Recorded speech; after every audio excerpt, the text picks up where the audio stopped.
Our work session for the Board of Education on February 16th. And those of you that are tuning in remotely, these work sessions are really an opportunity for us just to have some informal conversation with staff, to learn about topics that help inform us as we continue to make decisions on behalf of our students. And it's just an opportunity for us to learn some new things as well. So tonight's topic is focused around some things that we have been working on already, which is our sub-end, which specifically looks at student performance and their equitable access to having opportunities to grow cognitively, physically, socially, and emotionally. And so tonight, we're going to turn that over to Corey and Matt to kind of lead us through and talk with us and engage us into some dialogue as we continue to evolve this notion of how we're doing with student performance. I would also, just before I turn it over, just say too that board directors, we passed a resolution back on June 23rd, 2020 to reactivate monitoring reports. And so I also want to just take a moment to applaud our cabinet for doing some training, putting forth a draft of a monitoring report. So that's really a big celebration itself. It's really a monitoring report, really is an opportunity for the system to reflect on the performance, the system's performance, as well as it is for us to see how we're moving towards meeting the goals that the board has set. So looking forward to the conversation. So Corey, we will do first name basis if we can do it for this first hour since it's informal, but Corey, go ahead. Yeah, you know what, you touched on a little bit. I just want to take a moment to share the resources that we've tried to build into this. CASB is a phenomenal resource. When you look at policy governance and those school districts that model exemplars, and I've worked with this to take the ends to find measurable ways in which to progress monitor throughout the year. So bringing in CASB with us several times in which to build training, to take a look at what our end statement says, putting together a template for a monitor report, which then can give us that focus for all of our other ends that we're going to be reporting out on. So I just want to take the opportunity to thank Matt and our whole cabinet team with that work, and then Matt Cook with CASB and his expertise to really give objective feedback, show us models, and help build that in the training with policy governance. So we hope it takes us to another level of focus, and turn over to Matt Reynolds. Thank you. Mark, do we have the PowerPoint? I just had a few slides to go through here regarding our session. So good evening. Good evening, Matt. Welcome this opportunity to kind of talk and walk through our evolution of where we are in terms of monitoring reports. It's really, in addition to just looking at this academic goal, it's really looking at monitoring reports holistically. And so that's part of the conversation that we really wanted to get into today, is look at not just this example, but also examine the example for what it is in terms of structure. Can we go to the next slide, please? So really a couple of goals that we have set really for tonight is to look at the overall structure, the format, and the model for the monitoring report. This year, there were several board ends that were the focus areas for this year, and we wanted to model a certain format and structure for monitoring reports. This structure and format was based on a couple of different examples, as Corey mentioned, which are looking at other districts, looking at our own monitoring reports when they were in back about 10 years ago, looking at those different structures and formats to try to land on something for us to present. The other thing that we wanted to touch on is just talk about the cadence for monitoring reports. I know, President Ray, you just talked about the idea of having that resolution this last year, and then we have those three focus areas, is where do we want this cadence to be for future monitoring reports, and how do we engage in that work? And that last one is really about engaging in that work, about creating some of the next steps, either for work sessions or for training for future reports, and also look specifically at the goal itself and the data and analysis for the future reports. One of the things that we've done already is with the next two board end goals, we've started creating those monitoring reports based on this model. So if we get some feedback from you all that there should be some changes to the model, we'll certainly make that reflective of the future reports that we have already drafted. Next slide, please. One of the things that I wanted to touch on before we actually get to the content, the other part of this slide, is this idea of equity. And thank you, directors, for grabbing a hold of this and pointing this out. In this particular monitoring report, you'll see that there's an interpretation of what equity is and what equity is not in this. That language that you see in that draft is not something that we're going to stick with. That language is certainly going to change to match what most people refer to as equity, but we're going to align it more specifically with the draft policy that's being put forth tonight. So if that policy does indeed get all the way through the steps and get approved, then the interpretation of that language would be reflective in our interpretation here, so we have alignment between our monitoring reports, the language in that policy, and so that we're doing our due diligence to make sure that we have alignment with that, which for somebody that has a green-blue preference speaks to me, that we have alignment between all different things. In terms of the overall approach to equity, there's multiple ways to really approach equity in terms of the analysis of data and how we can do our work. And within this report, what we've proposed in our draft is to incorporate equity as part of the work as opposed to making it its own standalone piece of the work. You can certainly do it as its own standalone, but one of the conversations that we had is equity in terms of the strategic plan and also your board ends, as a district, our board ends, it permeates throughout the entire list. We see that word equity come up in the strategic plan in multiple pieces. We see it come up in multiple spots in the board end goals. So rather than pull it out as its own separate body of work, in this report, we included the disaggregated data to call attention to equity as part of our analysis as a whole. So you'll see that as the reason why we included the disaggregated data, to point out that we're looking at equity within the lens of all the data that we're collecting and presenting to you. A few things about the draft report, the main sections. Of course, we included the goal statement at the top. We have an interpretation section, which I just alluded to a second ago, which is where our first draft modification is going to occur.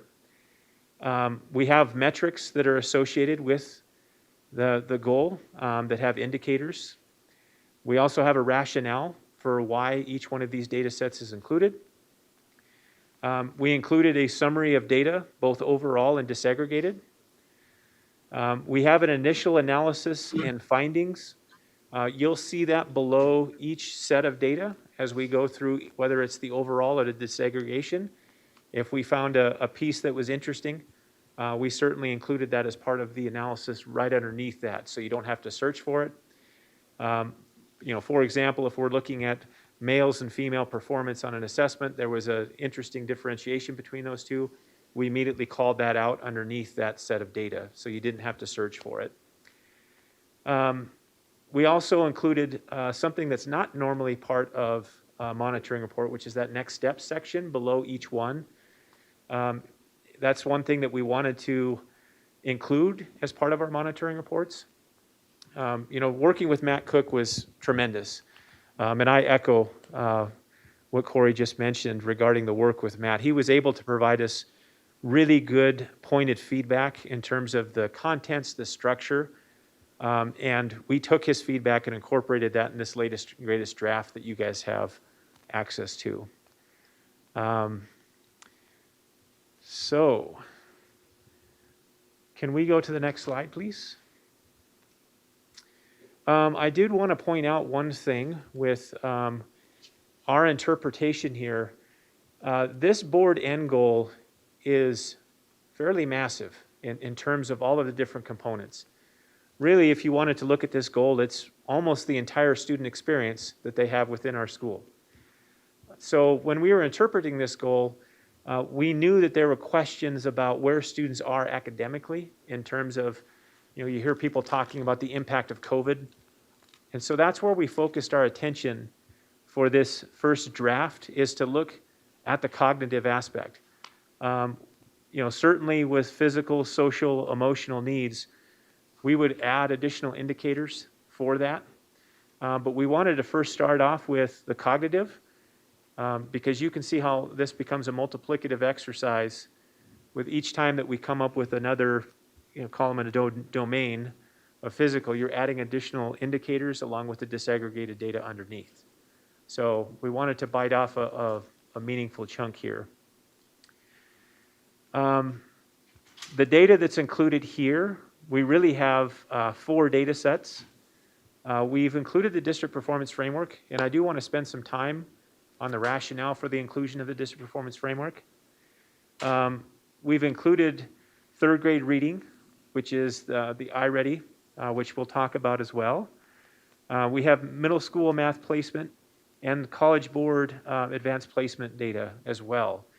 The last 2 data sets, we're still in the midst of being in the middle of the year, so we'll be adding additional data as to mark the benchmark at the end.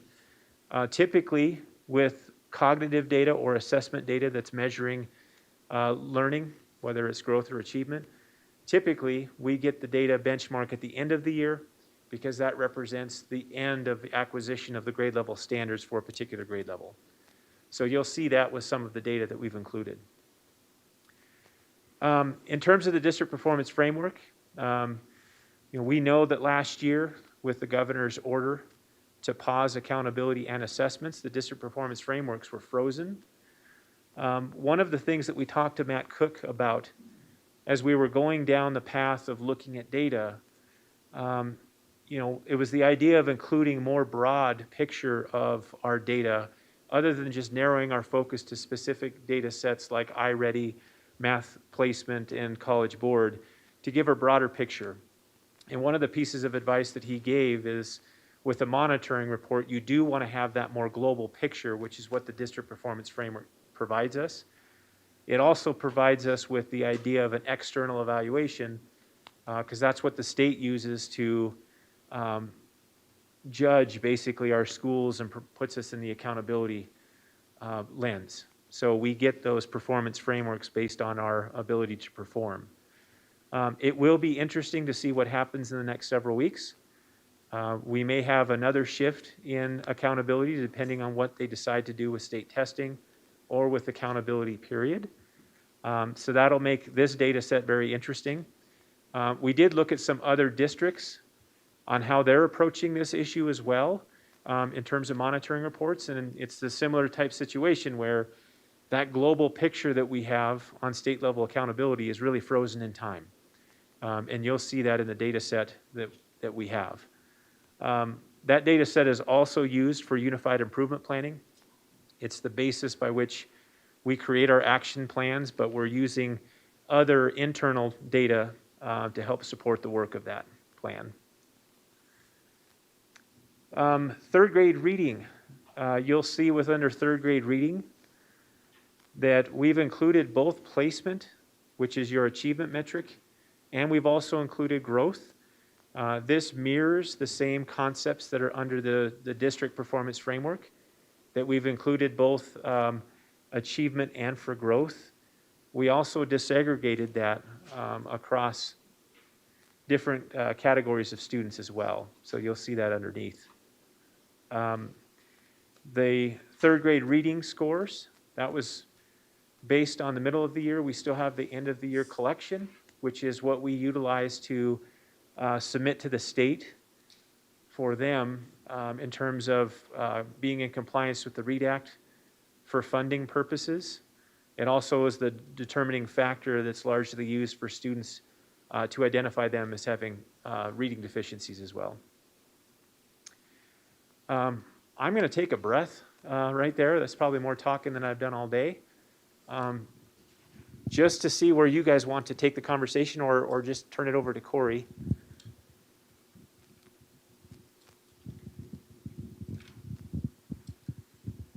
So a few things as we're developing this. This monitoring report is an ends. So we're looking at where are we with some summative data for all of our students. As you break down the iReady piece, you see also some of the interim or progress monitoring. At each of our schools, we do a number of in-classroom assessments also.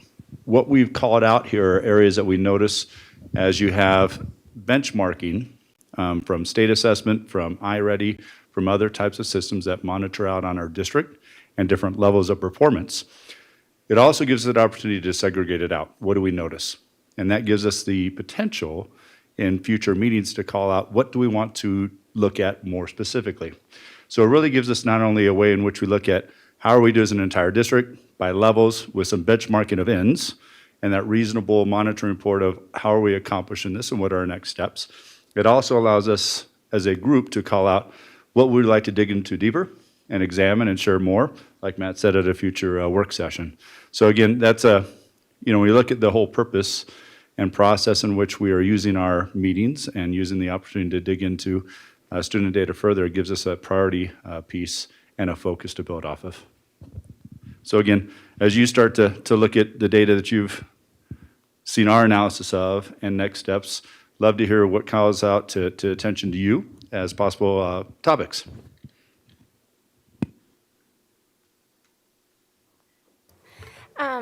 So I just wanted to say, first of all, that I really appreciate the format.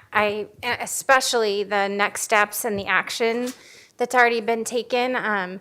So to me, I just think the format is simple enough to be understandable and in a way that doesn't take days for the community or for us to take a look at it. So I appreciate the format a lot.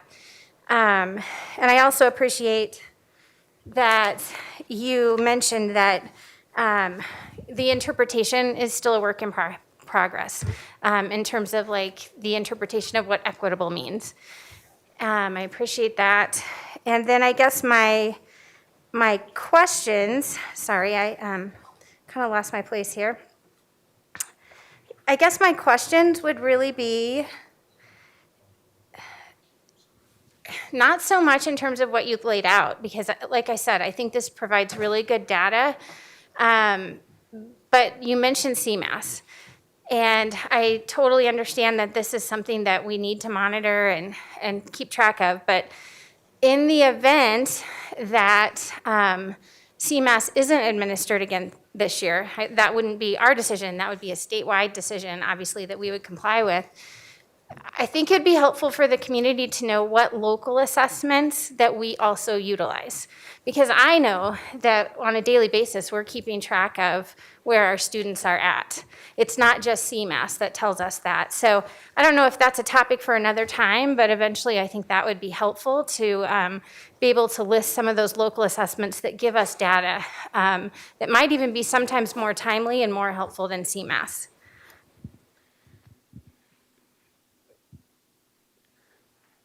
Excellent. I appreciate the question. And as Corey mentioned earlier, it would be wonderful to bring some practitioners in and have a work session regarding that very question of hearing what is value to them as they're working directly with our students, to really be able to gauge where our students are at.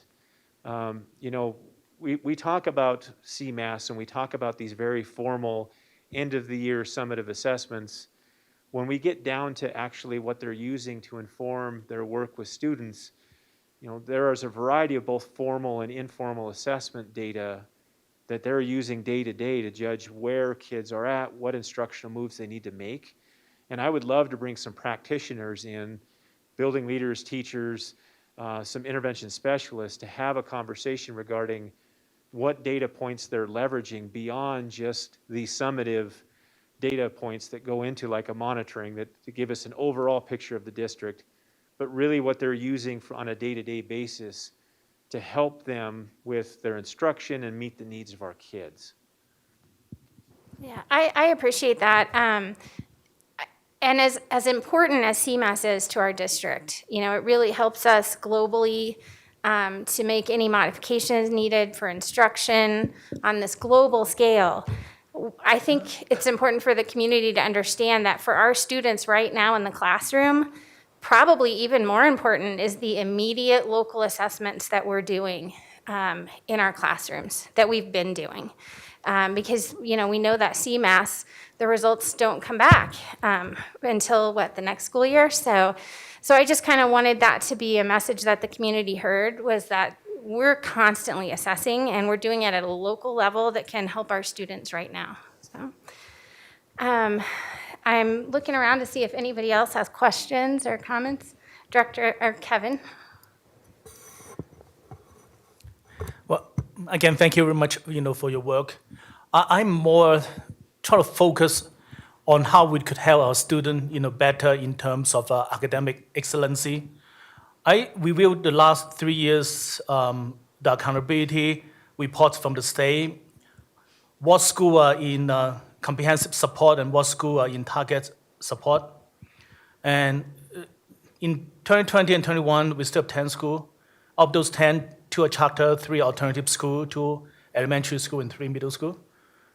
The reason list of why they're in CS and TS is related to the student with disability, student with minority status, namely African Americans, and English learner, and also student that is on a free and reduced lunch. And for the 2 high school that is being put on the CS and TS, the reason that they cite is their low graduation. So when and I have been in this district for a while, and I looking at throughout our data point in terms of graduations and things like that, and also the test score, there's a huge gap between Asians and white Americans, and the Hispanic and the Black Americans, and the one who is in free and reduced lunch and the one that's not. And same as the one that is in disability or that category is also way underperformed. So I'm looking at this. When we do the measurements, should we focus more attention to the subgroup that is way below the other groups, so we could bring everybody up in terms of the graduation rate, the grade, the CMAS of average scores and things like that. So should we put an emphasis on that area so that we are fulfilling our missions of we have promote equitability for all the students? Yeah, and I would say it's an and statement as well. So not only is it focusing on identifying where those gap areas are, but we may also need some universal approaches to instruction that need to be met. A good example of that would be the reading scores for 3rd grade. Right now, the state is requiring that all teachers who provide reading instructions for grades K through 3 get trained on the science of literacy. So all of these teachers in our system who are teaching those grade levels or who are providing that literacy instruction are getting trained. So universally across the board, our staff are learning those strategies for teaching learning to all kids, which that in of itself, if you're going to increase the pedagogy of our teaching staff to teach all kids, that addresses one level of concern. The other level is to do exactly what you're saying, which is to dive into the data and identify specific groups of students who may or may not be performing at level, even beyond just the demographic groups, but individual students. And that's the type of data that we can get from something like iReady. You get instructional plans for each individual students based on their data. So it's a combination of all 3 of those, from an individual student to a specific subgroup to also your universal approach to instruction. In most cases, you have to address all 3 phases in order to have a positive impact on performance, specifically at the level of a school or district level. The other thing, as we discuss, what are our next steps? As we look at, say, students with an IEP, with a disability, you also looked at how do you qualify. In most cases, you have to be at least a grade level or two behind. So when you start looking at it, then you say, what's our growth measurement? So you use not only the CMAS to look at data, but then you also use the iReady and other assessments to start saying, where's our growth and where are we achieving? Over short-term, long-term, what's our year's growth or more that we need to accomplish? And you start to get into the different types of assessments in which you're measuring that to then see the ends. As we go over time, we also want to measure what's this look like over time. That's another piece of graduation requirements, the achievement at different levels and getting to the college readiness of courses, which then gets into life readiness. But I think a great way to dive into would be taking a topic like reading with the literacy piece and really having a focus of that to say, where are we with our K-8 models working down? Then what's that look like in a high school model where you don't have iReady, when you look at preparation, success, and then post-high school readiness for that too. So I think that'd be a great piece when we wanted to dive into reading as a topic, and or if you wanted to look at subgroups with reading as a topic would be great. So I want to let you go on with the information that you have, but also want to be cognizant if anyone else has questions. And Elizabeth, I'll try to be looking up there to see if you have questions. I'm not very practiced at this, but you all are free to help me out. I just wanted to make sure, too, what we've talked about so far is really more structure, format, and model. And I know that that's one of the things we're hoping to get out of this work session is some sort of consensus from the board that this is what we're looking for. So if we have any more questions about structure, format, or model, this might be a good time for that. Otherwise, I don't know if you have more that you wanted to present to us about suggestions for future in terms of monitoring. Go ahead, Susan. Yeah, I agree that the structure format model is what we're trying to, all come together on. And I'd love to hear from all the board directors as to whether they're in agreement, because I think it's really important that we move forward together in that area. Thank you so much for all the work that's gone into this. It's clear a lot of work has gone into this. And I think for me, it's almost having to see kind of an overview of all of the different monitoring reports, because there are metrics that are really important, like graduation, right? But graduation might fall under another monitoring report. And so I think that's like the next step that you all have talked about. Mr. Reynolds, I really appreciated your comments on the definition of equity aligning with the work that's being done in that area. I guess, and I really like the next steps section as well. I wondered if it would be appropriate in that next steps section, to kind of reference, we're expecting $5 million in stimulus money that we know we're earmarking towards summer programming, intensive interventions, tutoring, maybe highlighting how that money might be allocated to address some of the cognitive learning gaps that might be shown in the report. And so that was like the only other area that I just wondered if it fit within a monitoring report. Yeah, actually, as a deeper dive, we want to jump into where are our students this year? What are we looking at with our iReady and classroom instruction and assessments? It's a great piece to start thinking about, because that's exactly what we're trying to look at with our advancement or intervention. With the ESSER funds coming in, what are we identifying that's happening in our schools? How can we support now? And what's going to be needed moving throughout the rest of the semester, summer, and in the years to come?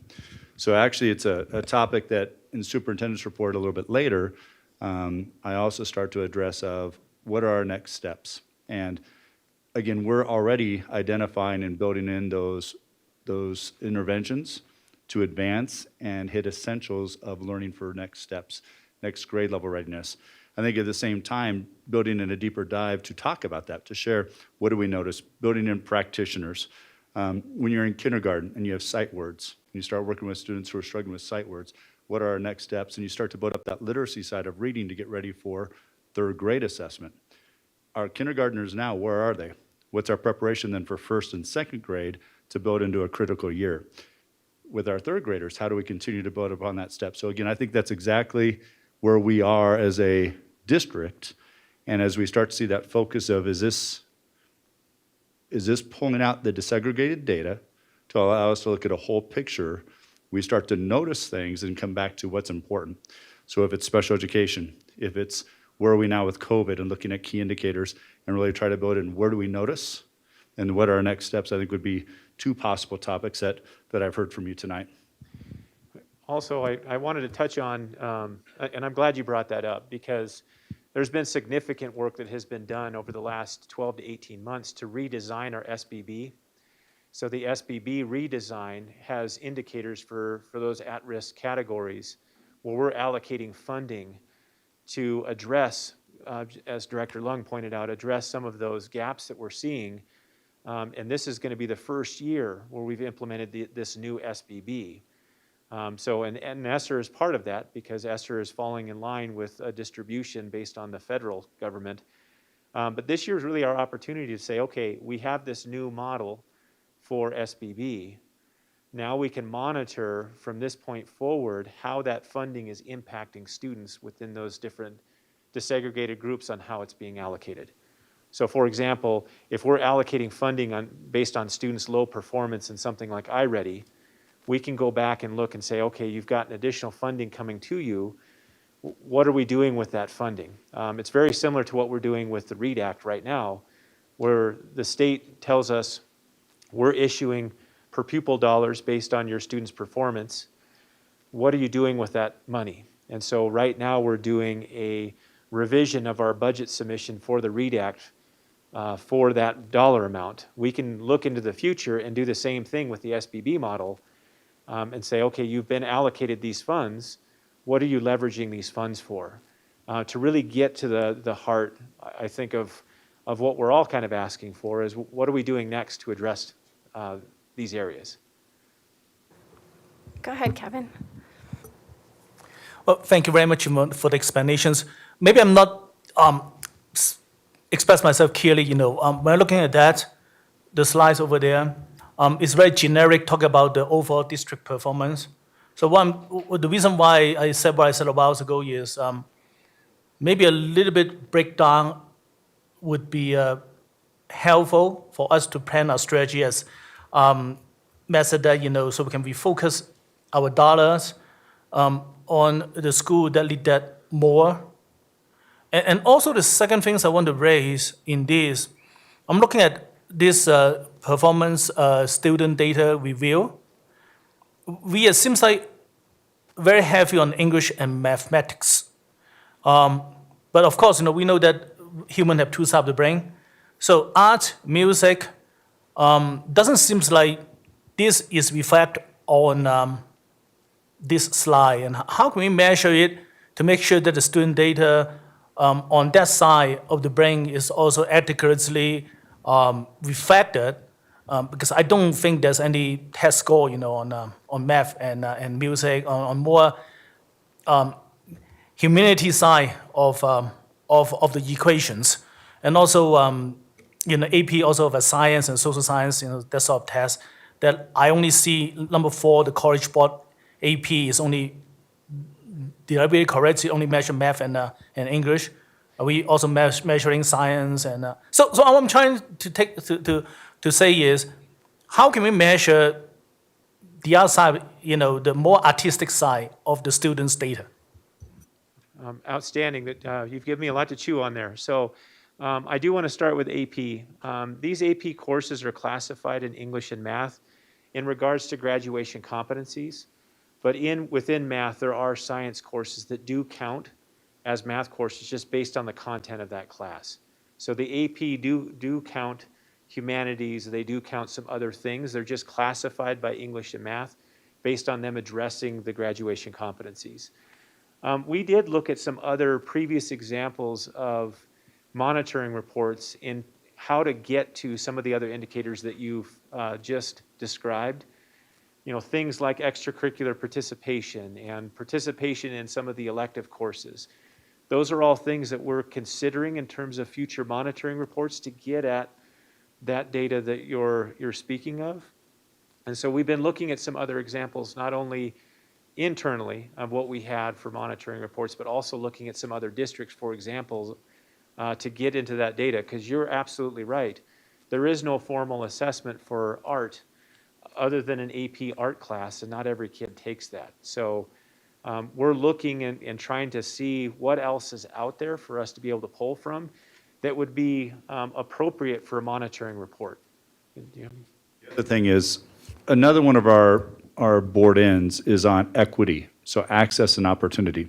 A number of things that we're trying to do within another monitoring report in a couple months or so is also look at what are a number of students in these classes. That gets beyond just say English and math, but what do we look at number of students in a number of classes? How do we build up more students, all students into these courses, then also at the same time measure success? So I think there's a twofold question, and that is, how do we look at that equity and access? How do we look at our comprehensive piece? Again, as a monitoring report, we go back to language arts can be a part of every class. If you are strong, the research around literacy and the impact of literacy in all of your content classes has a major impact on that achievement and success and opportunity and growth. So I think on both those avenues, I think we can take a look at access, opportunity, and then increasing access and opportunity, which is a key part of another monitoring report, if you will, around equity. So I think that was a great question, Kevin, about additional information that we want to get eventually. I'm going to bring us back one more time and ask Anthony and Elizabeth to weigh in also just on the structure, format, and model. And I'll also ask Mr. Wise and Mr. Reynolds if you have a suggestion in terms of what Susan mentioned, which was to also include maybe budgetary impact or resources utilized or resources needed, if I'm understanding you correctly, for the different elements. Do you think that's something that would be possible? Do you think that's something you'd rather have in a different report? Or I guess we need your feedback on that. And then I'm just going to start with Elizabeth, and we'll go around and everyone can let us know if we're good to go with the structure and the format and the model.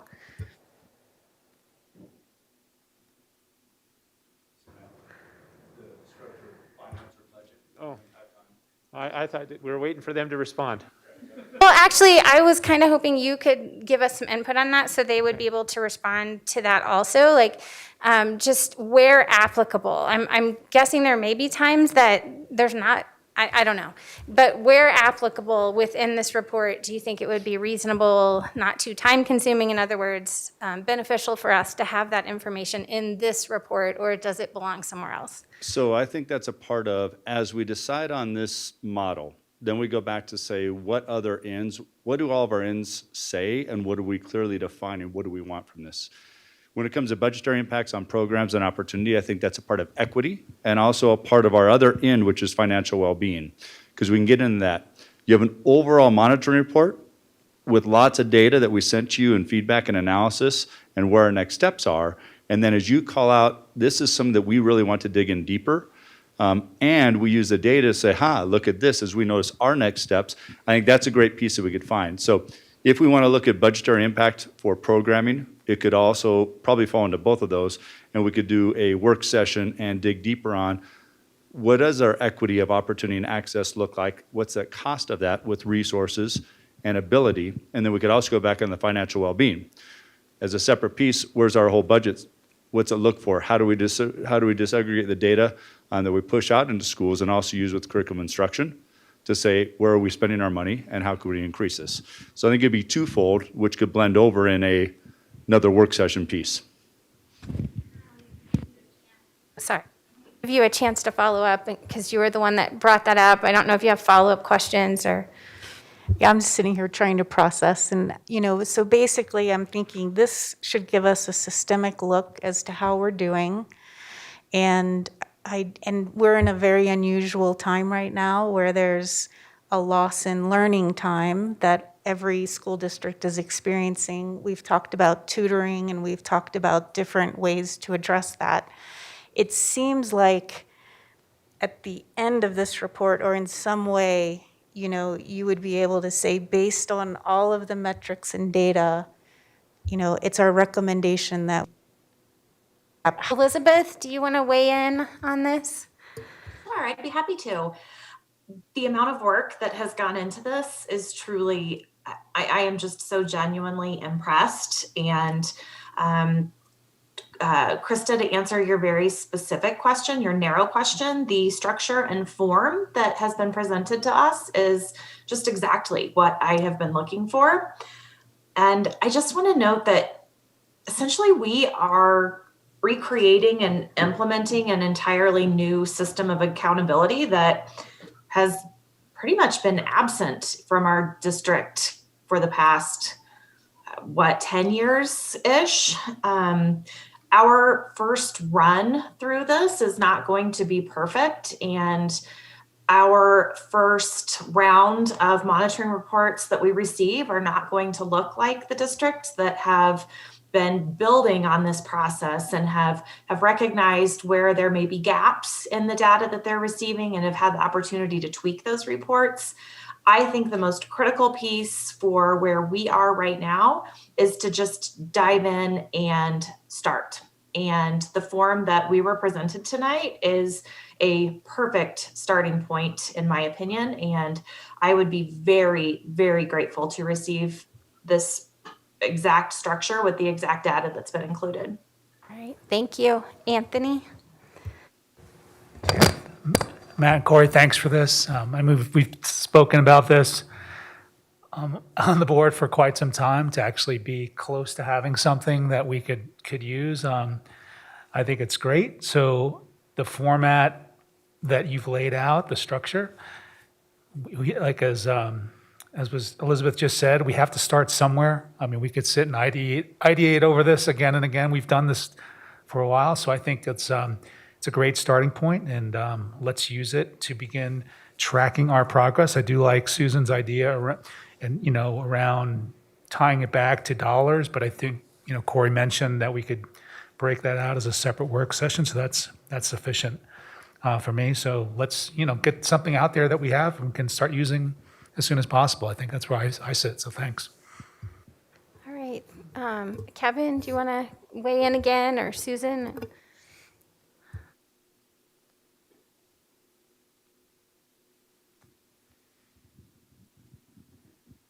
I don't want to put you on the spot. I just wanted to give you the opportunity. Yeah, go ahead. Just real quickly, I think it's an amazing start. I think I'm hearing from everyone the structure seems to work, and I think this is perfect for us to then, come back together and start kind of building out the monitoring reports as a whole. And I just thank you both for all the work, and it's impressive. Yeah, I agree with my colleagues. So I think we're all excited, and thank you for this work. I don't know if you all want to talk about next steps more in terms of the work session. I heard a couple of different topics that maybe would be possibilities, but I'll leave it to both of you to make a recommendation. Or Yeah, so Matt, jump in after me, but recommendation moving forward is I'd love to see if we can create a little time, whether it be in a retreat, take this model, bring in Matt Cook with all of us to say, where are we with setting next steps on all of our monitoring reports? I think in our next, whether that retreat and also in our next agenda planning, we can start to say, what are the topics we want to dig into deeper and what work sessions? We kind of called out tonight, so some of the obvious, students with an IEP, COVID factors, so what are we doing this year and what are we breaking down and noticing and how are we getting that data with our schools and what are we going to do about it? And then I also heard subgroups and risk factors that we could say, what would we want to narrow down? But I think it'd be important to come back to, with our upcoming board meetings, how will we schedule that? What's our priority? When are we going to do that? Because I think the whole purpose of a monitoring report is to calendar out over the entire year our priorities, our goals, our ends. So I think as we look to the remaining months ahead, we can start to organize that, and then we can come back to this template and build it forward for each of these topics. So in that work session, drive down deeper and really call out that data, and also then look at what are our next steps, because in each of these, you're going to have to look at time, resources, cost, whether it be this year or years to come. So that's a great part about having a monitoring report, a template to build from. It will focus us, it'll organize it, we'll be able to continually monitor out and call out what we want to dig into deeper. And the neat part is we've already started to notice things in here. So all the data that you had, our process of really trying to look at and say, ooh, what do we see? And where our next steps has really focused us in our work too. Matt? Yeah, absolutely. I would really advocate for having a session where we're able to sit down and look at a specific goal, and just have a conversation with all of you to see, when we talk about a specific goal, how are we interpreting the language within that goal, so it'll help us define what those indicators are, so that we're able to report a collective agreement, understanding of what that goal is. The other part that I want to talk about, and I'll just look at one of them. So take third grade reading, for example. We've established some next steps on this draft, but we're still moving into that work. So some of the next steps that are in that draft, we're actually working on now, so that the next time we submit it, we may have a different set of next steps. For example, we're doing that audit right now of resources within our schools. That's something that we're doing over the next month, month and a half. We're also reviewing those core curriculum programs to identify which ones we want to bring before to you all for approval, so that schools can begin using those programs. So even in those action steps that are listed right now, that work is continuing. And so we're, depending on when we give you this final report, it'll have a set of action steps that are in the moment, that are live in their work that we're currently doing. And so that's the exciting part about these monitoring reports, is you get kind of that live action of where we are at that particular point. Yeah, I think that sounds great. And the topics that you mentioned, Corey, were ones that I had written down that different board members had talked about too. So I feel like moving forward, maybe just, nod your head or show of support if in the future we could schedule a work session to talk about these things. Yeah, go ahead. I'm sorry to keep asking questions. I did have one other burning question on this one, and I at the beginning, Mr. Arnold, you mentioned, we're focused on the cognitive piece, right? So I guess what I was wondering, is it your plan to expand this particular monitoring report to include the social and emotional needs piece? Or is it a plan to create like a separate report? Or does that go into our whole planning cycle that we need to get to? It just seems like, well, I don't want to answer my question. Go ahead, I'm sorry. I would be happy to hear what your answer was going to be. I think part of that is just, getting into a conversation regarding the cadence of when you want these monitoring reports, because many of the goals as written, they encompass and they overlap. You can't talk finances really without talking about students. And so, I would love to sit down and just have that conversation to say, where do we see certain indicators living? Do we want that to live here? Do we want this to be in safe climate and culture? Because safe climate and culture also speaks to the social emotional needs of students. So it's really, where do we want those indicators to live is really where the question for me is. All right, one last question, and then I want to give us time for a break before our next meeting. So, Kevin? Well, I just want to make a comment that, that is served in the CDE AWG. There's a very high possibility that there's going to be another pause for this year's state accountability system. So this year we may need to be a little more creative to rely on ourselves to measure ourselves instead of using those frameworks. So I just want us to know that this could be another unusual years for us. And I think that when we talk about looking at local assessments that we're looking for this year as being a part of a next work session, I agree. I think that'd be really helpful. Unless anybody has any other burning question or something I've forgotten, I feel like we're in a good place with this and ready to move forward. I'm happy to work with interim supervisor and President Ray to try to schedule some type of work session in the near future. So, all right, let's try to be back at 6 o'clock. Thanks.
First, want to report that Director Ray is unable to be with us, and Director Chancho Shore. They both are excused absences tonight, so I appreciate your patience as I try to lead us through this meeting. I definitely will not be President Ray worthy, but I'll do my best. So we'll start by calling the meeting to order.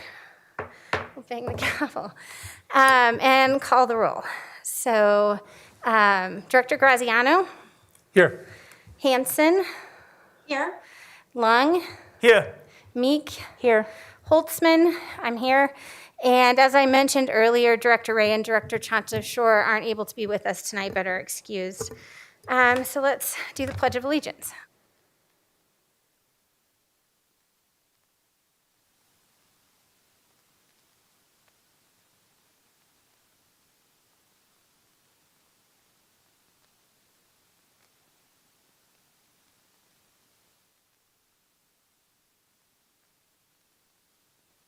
So Mr. Wise, it looks like you're up next with student and staff recognition. Thank you so much. Welcome to our board meeting tonight. And again, some honor to give a shout out to our students and staff recognitions.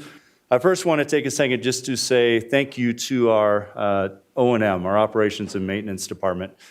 We had 3 small leaks that were issues within some classrooms and a mobile. And then we had 3 larger pipe breaks that have impacted schools. And I just want to say a shout out to all of O&M. The response time at schools to get things cleaned up and moving forward over a holiday weekend, let alone nights, and coming into this week and this morning. I just want to say thank you for all their work within that. I also want to take a second just to start with our staff recognitions in February. Not only is it Black History Month, but it's also Career and Technical Education Month. And tonight we're going to honor a phenomenal career and technical educational teacher. And really want to start off with knowing Mrs. Rathbun a little bit. She displays professionalism daily. She's a key cog in the Rock Canyon School, and what a great job that she does. This past year, she was recognized as the National Scholastic Press Association's, the NSPA, Pioneer Award. And her work within this and working with the students has just been amazing. She's a leader in our district and a leader throughout. The Pioneer Award is the highest honor NSBA award to middle and high school journalism educators. The Pioneer Award recipients make substantial contributions to high school journalism programs and scholastic journalism programs outside their primary employment. It's not just making a difference in your school, but it's in your community, your state, and throughout. She was nominated by a former Pioneer Award recipient and former Rock Canyon teacher and media advisor, Jack Kennedy. But Ms. Rathbun has dedicated over 25 years of her career to scholastic media. Online with us is Ms. Rathbun and also Principal of Rock Canyon, Andy Abner. Christy, I just want to say, first off, thank you, congratulations, and give you a second just to talk about what it takes to earn this and what you're proud of.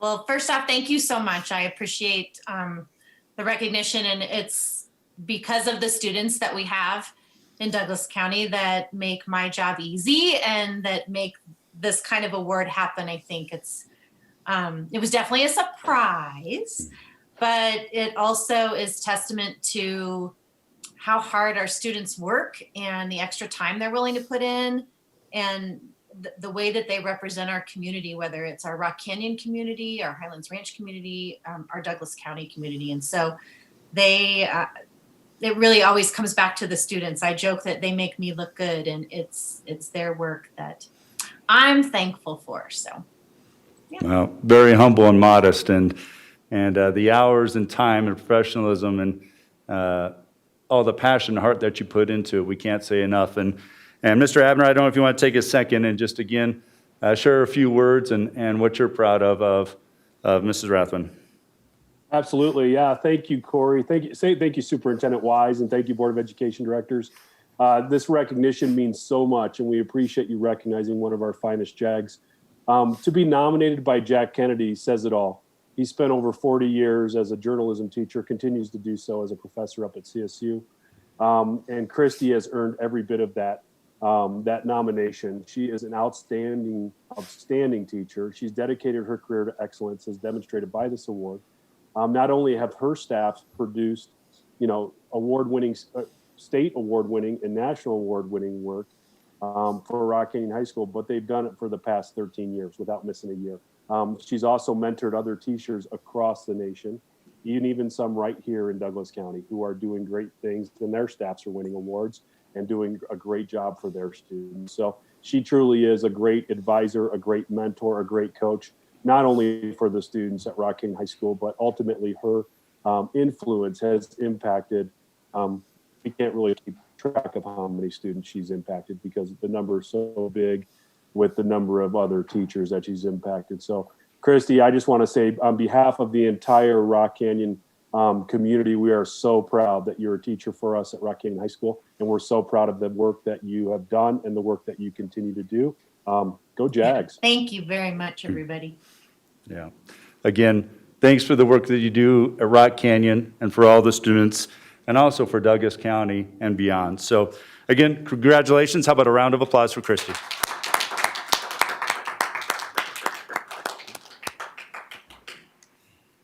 Next, I'm going to take a second and turn it over to our current technical education coordinator, Ms. Joy Griffin. She's going to lead a quick spotlight of our CTE programming and our school district in honor of CTE month. Joy? Thank you, Interim Superintendent Wise, and happy CTE month, directors. During the month of February, we always celebrate the achievements and our accomplishments. This year, we're also going to celebrate the determination and perseverance of our over 5,000 CTE students and 95 CTE teachers. We're also going to celebrate the value that's added by our 71 CTE programs that prepare our students for post-secondary success. So typically we invite teachers and students to attend our board meetings and discuss their specific programs. However, this year we're going to take a different look through a different CTE lens. So the video that you're going to see now is created, it's just a snippet of how 3 of our CTE teachers that teach hands-on CTE programming were able to continue supporting their students during the COVID pandemic. These are raw elements. They are meant to be formed, crafted, and manipulated. We are good to go. They're works of human hands that will take on a new form thanks to their crafters. I teach intro to metals for us at Ponderosa. 1 inch, 2 inch, 3 inch. My love language is feeding. These artisans are teaching a whole new generation. I want to be either a mechanic, welding, or a game and fish warden. Me and my dad have cut wood before. I've been cooking since I was really little. But what happens when an apprentice can no longer touch and feel their work? First reaction was, how am I going to keep students' attention? Creative people always look for a creative solution. I have one compass left that I stole from the art teacher. Don't tell her. I knew Rolo would make it fun and do things like that, so I wasn't too worried about it. Engagement is essential. I will make jokes that are not funny. The point isn't to make them laugh. The point is to make the students, it's to communicate playfulness. We're going to hang out with Brittany today. I named the planer Brittany because she's temperamental, right? You don't even have to worry about this thing because Brittany decided she didn't care about it anymore. Connection is key. I love the environment and I love the community and I love Miss Carnes. She makes the environment feel good. I'll mise out all the ingredients in the classroom and then I'll have them drive up outside in the parking lot and deliver it to them. We've done homemade salsas and just things that still engage the student. Career Technical Education, or CTE, does not stop. It really cannot stop. We've been working the whole time. We're the essential workers. We're going on 11 months now. The months of remote learning in Douglas County were definitely different. There's definitely a lot more of a focus about the concepts and just understanding how welding works, like the physics and science behind it. Creating is not just a matter of matter. We've gone over safety a lot, which is probably a good thing. These months of preparation are paving the way for a return to a more hands-on education with in-person hybrid learning resuming on February 8th. now that we're going back, we can actually start welding. I'm just excited to get started, I guess. I love it. We are constantly turning them. These are not just ingredients for a hobby. I've always wanted to do something with culinary arts my entire life. They are careers waiting for the next generation of essential workers. Our fields that we teach here, they were working every day. And I'll see you next time. All right, bye. Bye. Love you guys. Thanks for keeping me around, whoever it is that keeps me around. Waiting for the next generation of essential workers. Our fields that we teach here, they were working every day. And I'll see you next time. All right, bye. Bye. Love you guys. Thanks for keeping me around, whoever it is that keeps me around.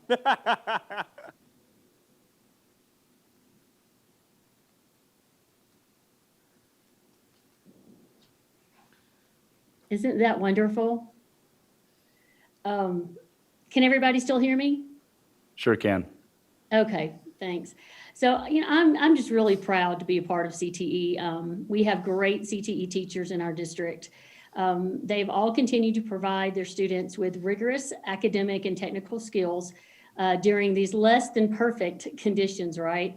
To continue to provide opportunities for our students, including industry certifications. I want to personally thank each CTE teacher for their dedication to CTE programming. I know it hasn't been easy, but know that you're all appreciated. And thank you, directors, for always supporting our CTE programming and our department's efforts to expand post-secondary readiness opportunities. Thank you. Thanks, Joy. And, it takes a lot of leadership to happen. So for you to come in and not only advocate, but spend the hours looking at the funds and to get students in the programming, the pathways to get certification, college credit, industry ready, where they'll earn more money immediately into any job that they're working on with these, it says a lot. And to all of our teachers that have gone above and beyond, this has been a year like no other. We've had to plan different, teach different, and students had to learn differently. But with these hands-on classes, it says a lot. And you look at the creativity and the follow-through and the communication it takes, can't say enough. Mr. Windsor, anything you'd like to add? I know Joy will get upset with me as well, but she's done an absolutely phenomenal job with the rest of our specialists as well. But it's nice to really honor as far as the passions of our students, and want to thank you as well for just the continued support of providing our students the opportunity, which really brings our kids to school. So thank you to our board. Thank you, Superintendent Wise, for your continued support as well. And thank you to Joy for your continued work, as well as our specialists too. Thank you. Thank you so much. How about a round of applause for all of our CTE programs, teachers, and Joy. And that concludes our staff and student recognitions. Thank you. Thank you, Mr. Wise, and congratulations to all of our teachers and students for the creativity they have shown this year and continue to do so. So I know that I speak on behalf of the board when we just say that we're so proud to see all these great stories. At this time, we have student comment, and I'm looking at Mr. Blair and Mrs. Marsh to see if we have a student commenter tonight. Okay, yeah, and I'm sorry, but I don't have her name in front of me. Jenna Perazzi? Perazzi, welcome. Thank you for joining us, and I will go ahead and let you start your student comment. Thanks. Awesome. Well, thank you guys so much for having me. It's an honor as always. So like she said, my name is Jenna Perazzi. I am a senior at Rock Canyon, and I'm one of the 3 presidents of Student Advisory Group. So the last time we left you guys, we talked about the survey that we had just posted. So I'm really pleased to say that we got huge success with this. We had over 8,000 students respond. And then unsurprisingly, our margins were really close. We had 50.4% that wanted to stay remote. And then we had 49.6% that wanted to go back to hybrid.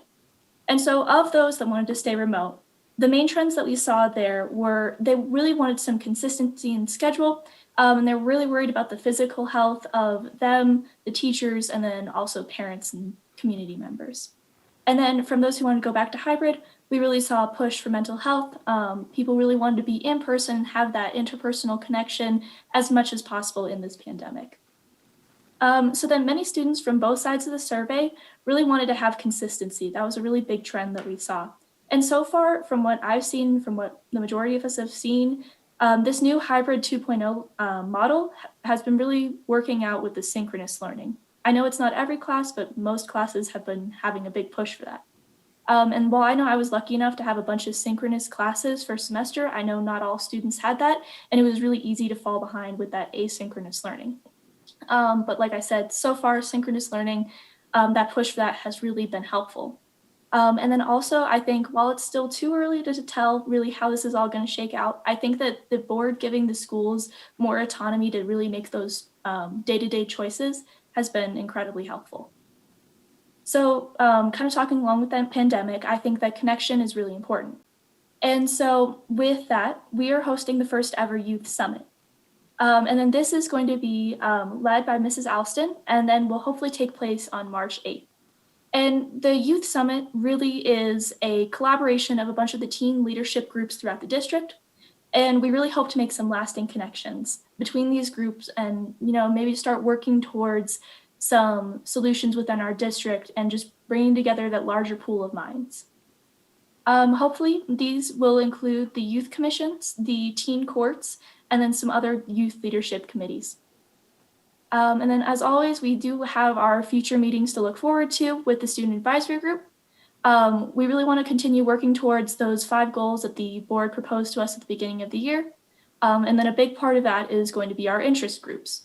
As we talked about last time, we did have a bunch of our groups present to us their midway presentation, and we're hopeful that we will have some of those presentations ready to go by this May or next. And these topics range from financial literacy to school safety, and then just everywhere in between. Our next meeting, we also hope to meet with some state board members and have a Q&A. Just with everything going on right now, it's really great to get that interaction. We also hope to hear the voices of SAG heard in the future search for our superintendent. So I think that's all I have for you guys tonight, but thank you again for having us on and giving students a voice to share. Thank you, Jenna, for providing that important update to the board. I'm wondering if my colleagues have any questions or other comments before we move on to our next student speaker. All right. Well, on behalf of my colleagues, thank you very much. We very much value the voice of our students. We appreciate you being here tonight. Our next student signed up for public comment is Xander Lees. Is Xander Lees available and online? Xander is not online. Okay. Okay. And our other student commenter, Braden Sheesby, is also not online at this time. Hopefully they're planning to join us during our regular public comment. And if either of you are listening, please reach out to Mrs. Marsh or to us during our regular public comment time. So next on our agenda, looks like acceptance of our agenda. Do I have a motion? Move to accept the agenda. Second. So motion and seconded. I'll call the roll. Graziano? Aye. Hanson? Aye. Holtzman, aye. Lung? Aye. And Meek? Aye. All right. So that motion passes.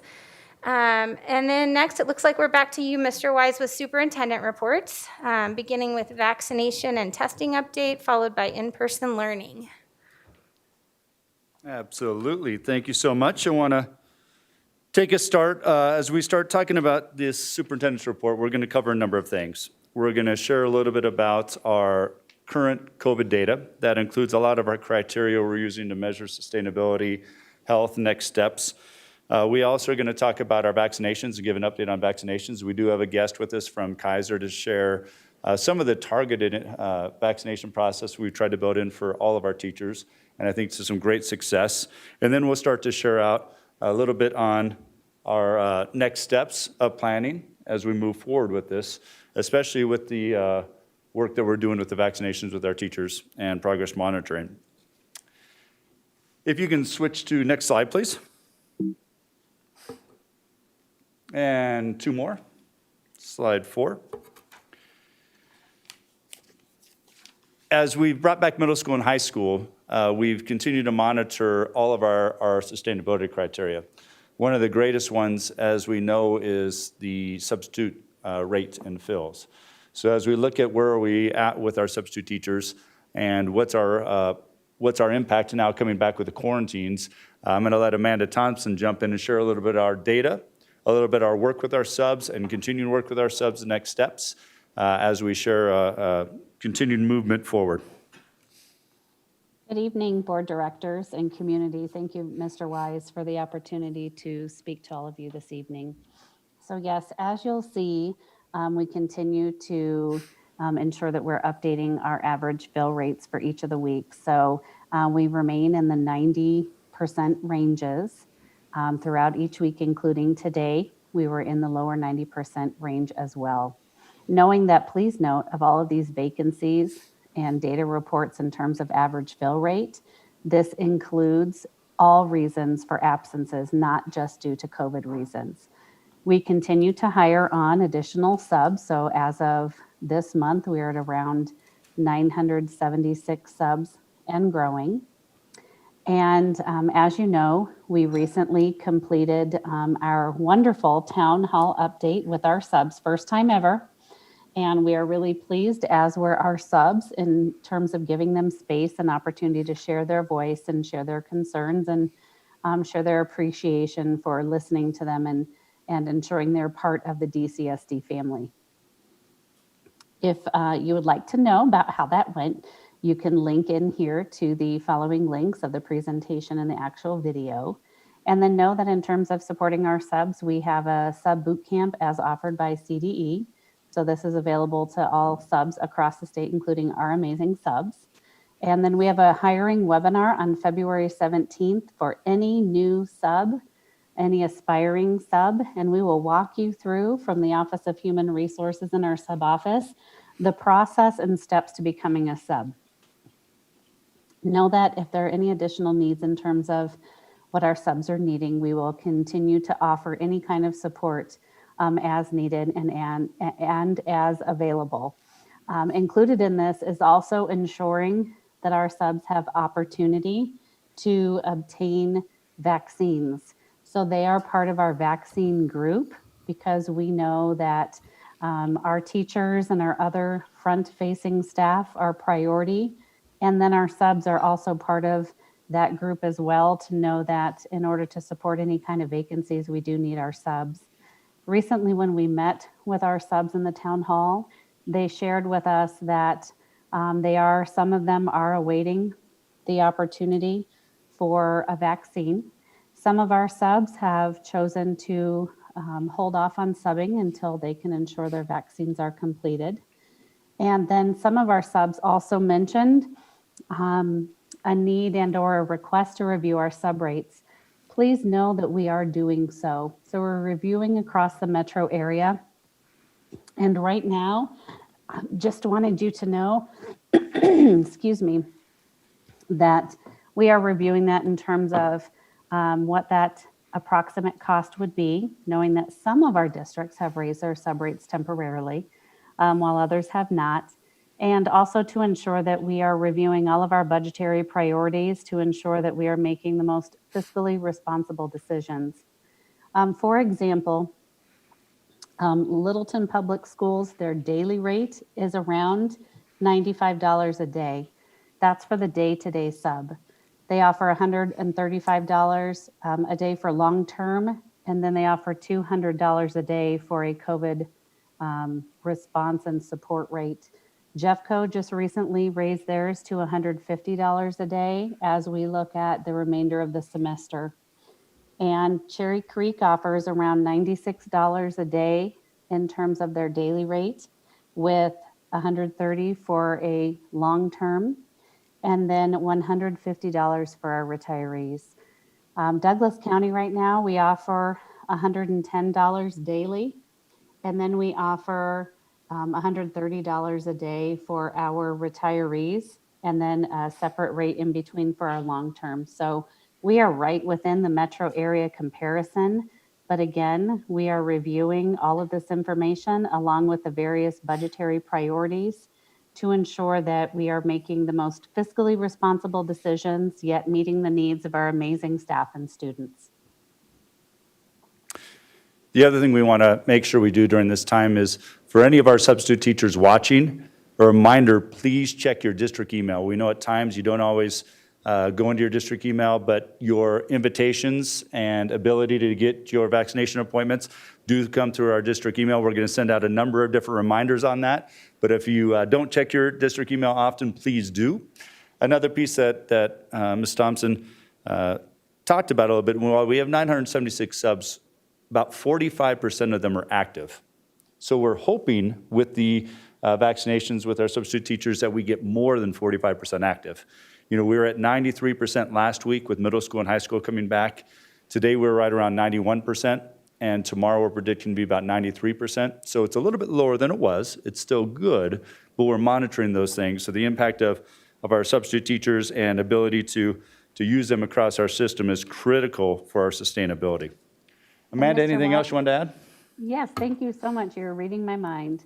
Also, some important information to keep in mind. We are really pleased to share, as we did last board meeting, that our subs are able to now, under new leave laws through the state of Colorado, accrue leave time. So while this is an additional budgetary commitment to ensure that our subs have this opportunity and to show value for our subs, we do want to say this is an added expense, yet a needed expense in order to support our subs and our entirety of our sub program. Perfect. Thank you, Ms. Thompson. If we can move to the next slide. As we preview this, I want to build a little time for Matt Reynolds, who's going to be joining us remotely. You know, as we look at our caution metrics, this is our caution metrics prior to the changes. And we're going to see similar areas as Matt jumps into this and shares more.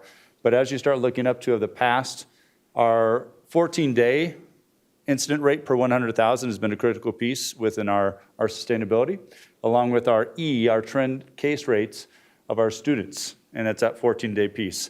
So as Matt jumps into a little bit with this here in a second, we're going to continue to make sure that we show not only is it still there, but how it's changed a little bit. Is Matt? No problem. We'll build Matt in as he's ready. Mark, if we can go to the next slide, I'll try to do my best to cover, and Matt's a lot better at this than I am, but I can sure do my best. As you take a look at what that looks like, so the 355 this week updated as of yesterday, if you break that down to a 1 week pattern, it's 147. So we are still in really good rates. We continue to stay within our 300 to low 300 marks. And when you break that down to the 1 week pattern, you still see that at a very strong number for us for our sustainability. The positivity C of the 7-day average, breaking that down again, is at 5.11%. So that 5% piece is still at a very good number. So when you look at our rates in our community and also rates impacting our schools and sustainability, it's really good and supporting us. I do believe Matt is on. We'll continue to break this down a little more of what changes there are in that impact. So Mr. Reynolds, thank you. Yeah, absolutely. Can you all hear me? We sure can. Perfect. Thank you.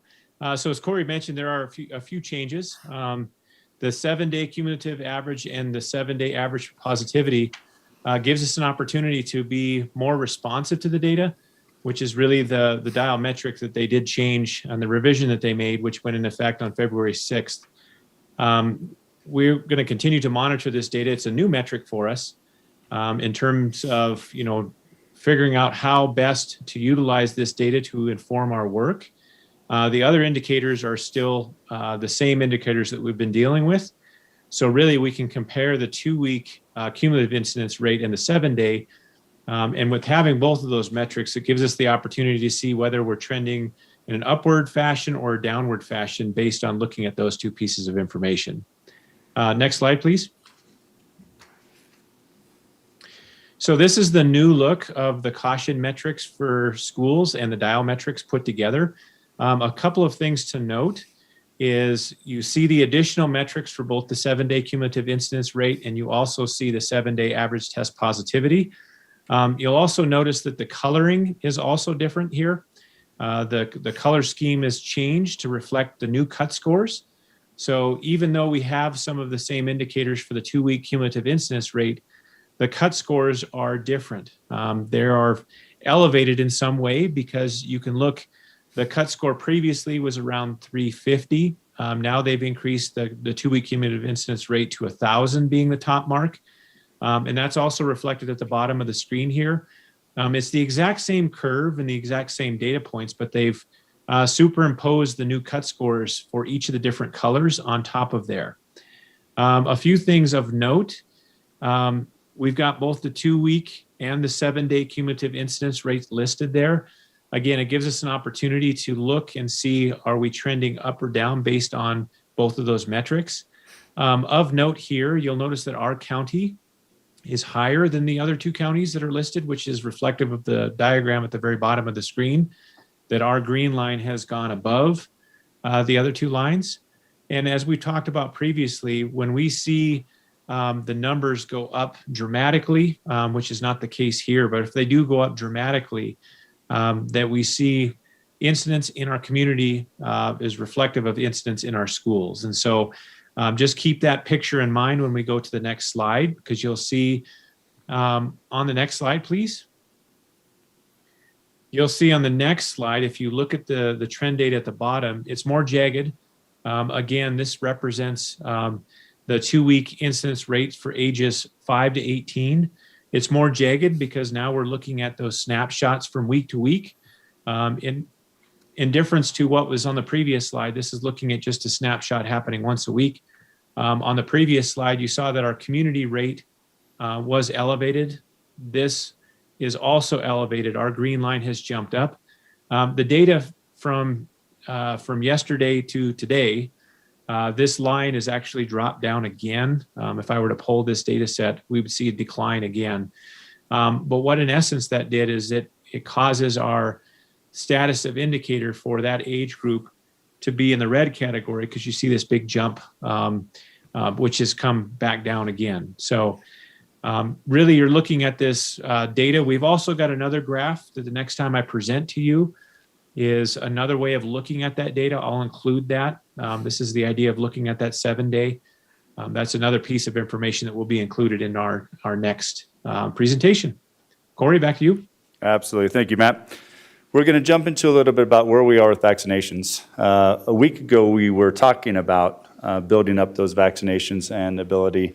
And I can't tell you, I haven't been as excited as what I was last week and what we were last week with the news of our healthcare providers stepping up their intention and then the ability to get our teachers vaccinated.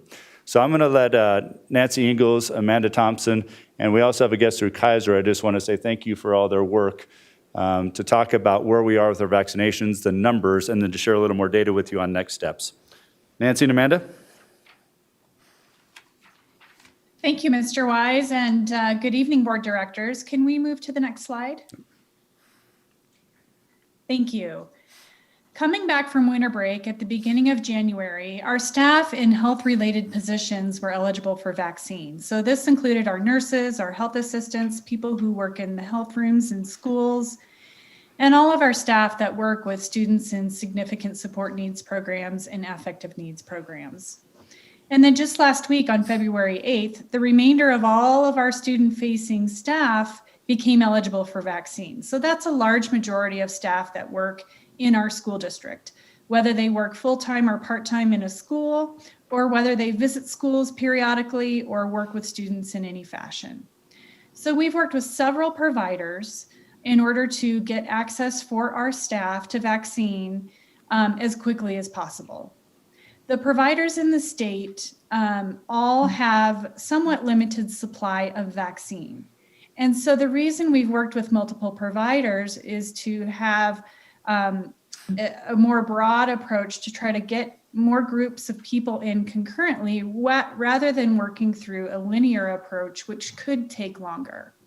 This slide is simply just a reminder of those phases for vaccine that is set forth by the state. And the vaccine providers we're working with have very strict parameters about how they are to make vaccine available, and it's very important for them to stick to these phases and the parameters set forth by the state. Next slide. As we start talking, our providers, yes? I wanted to jump into, as we get to the bottom with data tracking, I'm going to explain a little bit of our purpose of why and what our numbers are showing right now, and then next steps. So Nancy, sorry to interrupt you really quick, but I want to make sure when we get to the bottom, just to talk a little bit about our intentionality, and then our also next steps to help get the rest of our teachers and student-facing staff their opportunity. Wonderful. So our vaccine providers that we're working with, because of their various different scheduling platforms, they all have their own process. Some vaccine providers require us to provide very specific information about our staff, such as their district email addresses, maybe their date of birth, etc. Other vaccine providers don't require all that information, and staff have been able to use a link to schedule directly with them. We've been working with our vaccine providers to get some weekly updates on the progress with vaccines, and we'll give some snapshots of that in just a minute. And then, as Mr. Wise mentioned, we are working hard on tracking the progress of vaccinations for our staff. So in Workday, a task was launched late last week for staff to enter their vaccine status.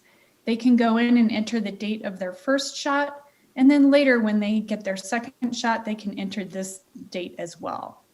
This will help us to narrow our lists of people who have not yet had a vaccine in order to reach out to them to see if they are interested in that, so that we can connect them with vaccine providers.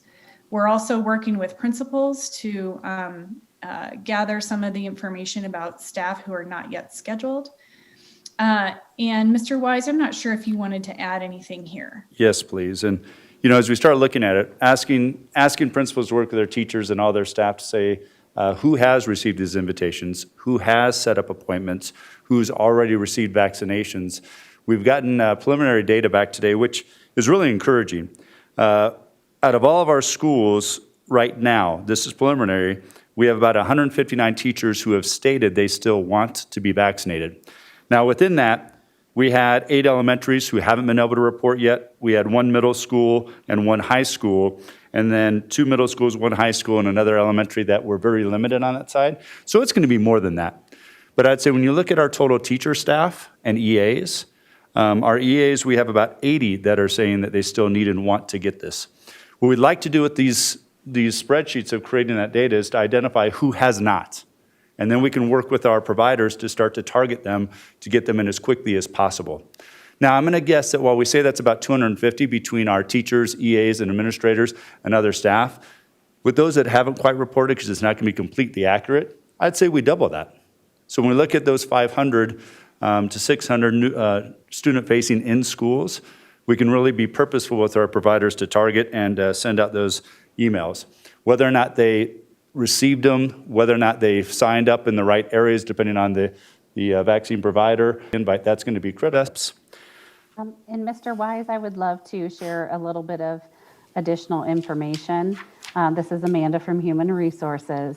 We want to thank our over 1,500 employees that since Friday afternoon have submitted their vaccine information voluntarily so that we can ensure that we are looking at any opportunities for revised quarantine practices and then targeting specifically individuals who would like to receive vaccine opportunity as their personal choice. So thank you to all of those employees who so quickly recorded that information into Workday. Paired with that, we just continue to request that any employees that are struggling with navigating this process, contact Human Resources. We will look up your individual information. We will see what kind of opportunities that have been afforded, and also just help you navigate this process. So just know that on behalf of the district, we are here to serve and support you in this endeavor. And we thank you for your patience, as we know that we are pleased with all of the providers, including Kaiser, who have partnered with us in this opportunity for our amazing system of educators. While at the same time, just know that we appreciate your patience as we navigate this very quickly, rapidly changing situation. And we thank all of our providers for doing so as well. So thank you all. Next slide, please. Oh, go back one. There you go. This is where I'd like to say thank you to Kelly Kane. So Nancy and Amanda, if you can share a little bit on the numbers and then introduce Kelly. Kelly, we'd sure appreciate your extra time and being here tonight. Happily. So this is just a snapshot of some of the numbers from our providers. These numbers change daily, so that's why I say it's a snapshot. We have more and more appointments being filled every day, so these numbers are going to continuously change. So to give you an example, with Kaiser, a little more than 8,000 employees we sent an email to say, do you give us permission to share your date of birth and gender with Kaiser for the purpose of scheduling an appointment? And 4,300 people responded. From that, we've had over 2,200 invitations sent from Kaiser. We've had 1,131 vaccines completed at a Kaiser clinic. 219 more are scheduled. And then we still have some open invitations that staff can respond to, and 400 more will go out this week. With UC Health, we had a little over 2,700 of our staff sign up on their wait list. As of Friday afternoon, just over 1,000 invitations were sent to employees from UC Health. They've completed 91 vaccinations and they have 830 appointments scheduled. With Children's Hospital, Children's was available to work on the remaining health-related staff that had not yet received a vaccine. And so we've had 455 invitations sent from Children's to those employees, and I don't have an update on those numbers yet. With Stride, they also are working with us to compile a list where they can schedule appointments and don't have specific numbers from them yet. Another provider that's not listed here is Centura Health. They've been an important provider, and they have scheduled many appointments for our staff, continue to do so every day, and they've expanded their availability a little bit by partnering with COVID Check Colorado to provide some vaccinations in addition to their hospital locations at some of the COVID Check Colorado testing sites. And then we have a couple other partners, Skyridge Hospital and the Douglas County Emergency Management, who over the last few weeks have had some leftover vaccine doses due to people not showing up to appointments in the community in general. And they've reached out to us to say, do you have staff who can take these doses at the very last minute? So Skyridge Hospital has vaccinated 96 people that way, and the county has done 90 employees. So to give a little more information and detail about Kaiser's process, I'm so happy to introduce Ms. Kelly Kane from Kaiser. She and her team have provided an amazing opportunity for thousands of our staff members to get their vaccines early. Kelly? Good evening, everyone. I'm very pleased to be here and to partner with all of you to get as many Douglas County School District employees vaccinated as quickly as possible. We are thrilled that you have a number of partners in this process because, as Nancy explained, the vaccine supply remains very fluid and a little unpredictable and ever-changing. This week, as an example, we are dealing with some of the consequences of the weather. You all may have heard from the state that there were some distribution centers that have been shut down, and therefore our vaccine is delayed, which means we don't have any appointments available right now because we don't open up appointments until we have vaccine on hand, because we want to avoid any problematic processes where people are scheduled but we don't have any vaccine. So there's a constant balancing of this supply chain process and inventory management that's very complex behind the scenes that you all don't need to know about, except that it does take time. And so while your employees may be wondering, why haven't I heard? We had this big event at Kaiser Permanente last weekend, and it was so rewarding and exciting to see so many of your educators take advantage of that opportunity. And there are many more who we did send invitations to schedule that have not yet scheduled. And there are no appointments available right now for them to book into, and that's because we don't have any vaccine yet. And so while it may seem frustrating to be in the dark and wonder what's going on, I received this invitation to schedule, but there are no appointments available. What I would say is just hold tight, and it will open up. We have reserved all of our weekend availability for vaccine appointments.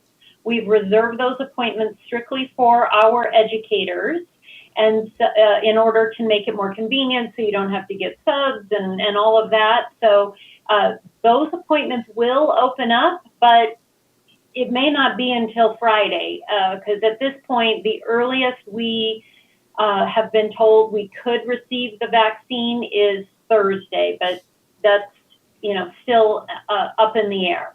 So we do have a number of vaccines arriving sometime later next week or later this week, and we will allocate a certain percentage of those to the educators that we are partnering with. We will also need to allocate a certain number to that 70 plus age group. And then within the educator group, we will allocate across districts based on your size. So we do anticipate to give Douglas County some additional scheduling tickets, which is what we call them, this week, in addition to all of those that have not yet responded to an invitation.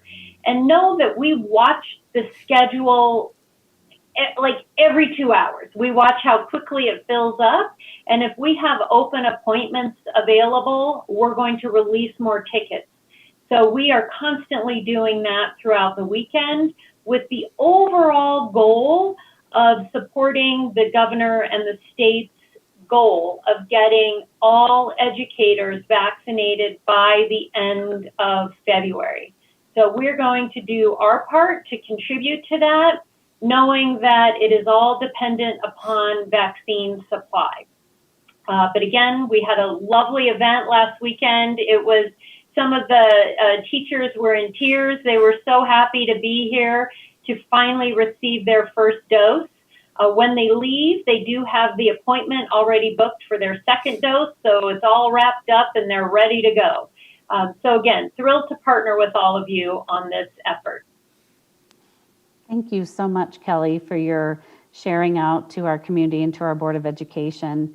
We want to just encourage our employees who have not yet taken the advantage at their personal choice for those 800 plus invitations that are still available to really consider looking at, even if it's a location that's a little bit further or a time that's not necessarily preferential, to really seize this opportunity as Kaiser is working hard and our other providers are as well to support our school system.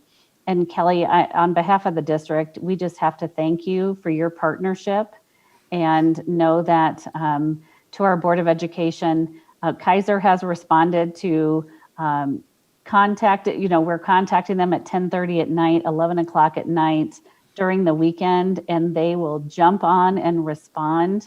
And so Tara and Kelly and your entire team, thank you so much for your commitment and support. And we know you are doing so much to advocate for our Douglas County employees, and just thank you so very much. I echo that. Very welcome. Yep. Again, honored to be your partner in this. Yep. Thank you. And even yesterday meeting and making these adjustments, how we reprioritize. We want to open up for questions just on vaccinations, our process, next steps, anything you might have on vaccination we move forward. You might not have any, but we wanted to open it up. Okay. And I'd just like to start by thanking Ms. Kane. Thank you for being here, and thank you for all that you and Kaiser are doing, and all of our healthcare partners. We're so grateful, and we're so grateful to Mr. Wise and Ms. Thompson and Ms. Ingalls and all of our leaders in Douglas County School District who've worked so hard to make these opportunities possible. So I just wanted to say thank you on behalf of my colleagues. And we will open it up for comments. I think Director Lung, I saw your hand. I want to echo Vice President Holzman's work to thank all of you. So I'm looking at the survey from AP and census data. So they said that up to 1/4 to 1/3 of Coloradoans will not take this vaccine. And so judging from the number that you show from the slide, so seems like, and judging from what the AP and census data looking at that, so I estimate that the district could have at most 6,000 people that will take the vaccine. And judging from the number that you showed me a while ago, seems like we are almost, getting there.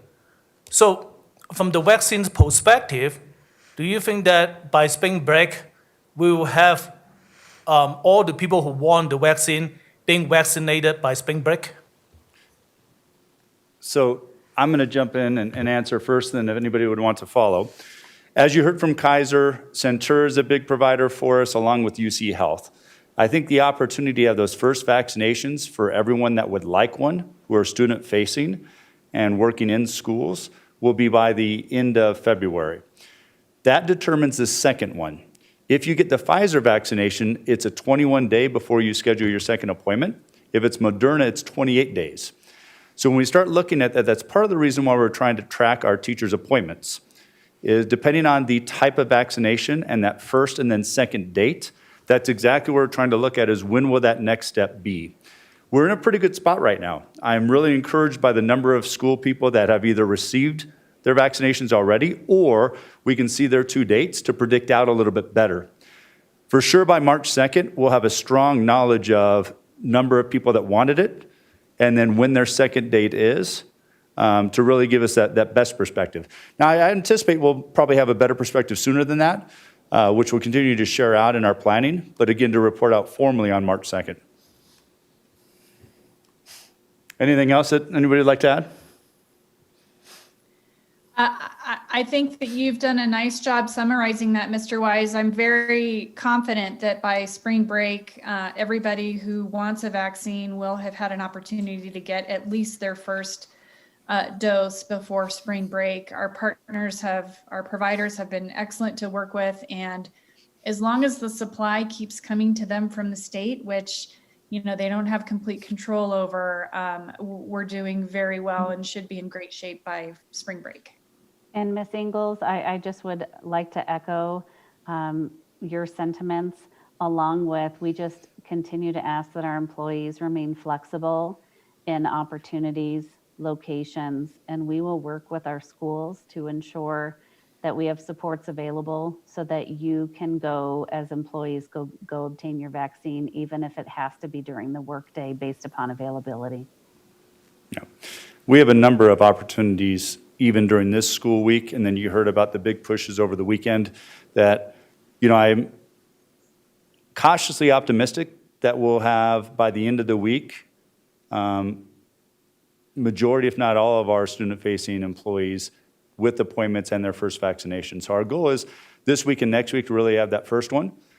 We have a month before spring break, and that would put us in that 21-day to 28-day right at spring break for second ones. And that's going to be a key piece of monitoring data that I'll talk about a little bit later also on that. All right. Board directors, does anyone else have questions for this part of the superintendent's report that we've just finished? Director Lung. Can we ask the questions related to the sub? Even though he said that... I'm sorry, what? As a part of the report that we've done so far. Yes, okay. That was a part of this. So. Okay. Well, I have two questions. One is follow-up on the vaccine. Yep. Although the district cannot mandate our employee to take the vaccine, but knowing that, and also CDC director said that having people vaccinated is not a prerequisite to open school. But of course, we want as many our employee to vaccinate as much as possible. So what other way that we could do to encourage our employee to go to do vaccinations? And from your point of view, what's your target number before we can do a 5 days reopening of school? Yeah. So you're kind of getting into our next part of the presentation, but let me answer pretty directly. Our number one process this week in asking who has not received it that still wants to is to make sure they get their invite and their ticket. You see that the supply dictates our invites and tickets. Once everyone has that opportunity, that drives in those that have it, when are those being finished with the second one? So I want to ensure that everybody that wants one has received that ticket, that invite. Then they can set up their appointments, and we have much better data of when they get their first, and then we also know when they'll have their second. Once that's determined that everyone has that invite and has that opportunity, that access, we'll start gauging off of where are our numbers. So as far as a percentage of how many teachers, it really goes back to their choice of wanting the vaccine and signing up for that. So we're asking who wants it. We're going to do everything we can, like we said, with our resources to identify, send out more invites, and get them in as soon as possible. And that also includes we're tracking and working with our transportation and the district directors of transportation to say who's received it. Some that choose not to, then they're comfortable moving forward and maybe just using mitigating factors, not wanting the vaccine or waiting for a different vaccine later on. So that's our goal, is to say who wants it and who still needs it and get them scheduled. So anybody out there that's listening and watching, if you have not received your invite, you haven't been able to set an appointment, you want to, reach out to your principal, reach out to HR. We're here to partner with you to get you that ticket, that invite, so we can get you scheduled.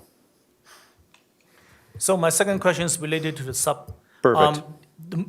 In the morning, I email you the questions that I'm going to ask you, and I want to tell you that how grateful I am, with you getting me the data, and Mrs. Thompson getting me the data.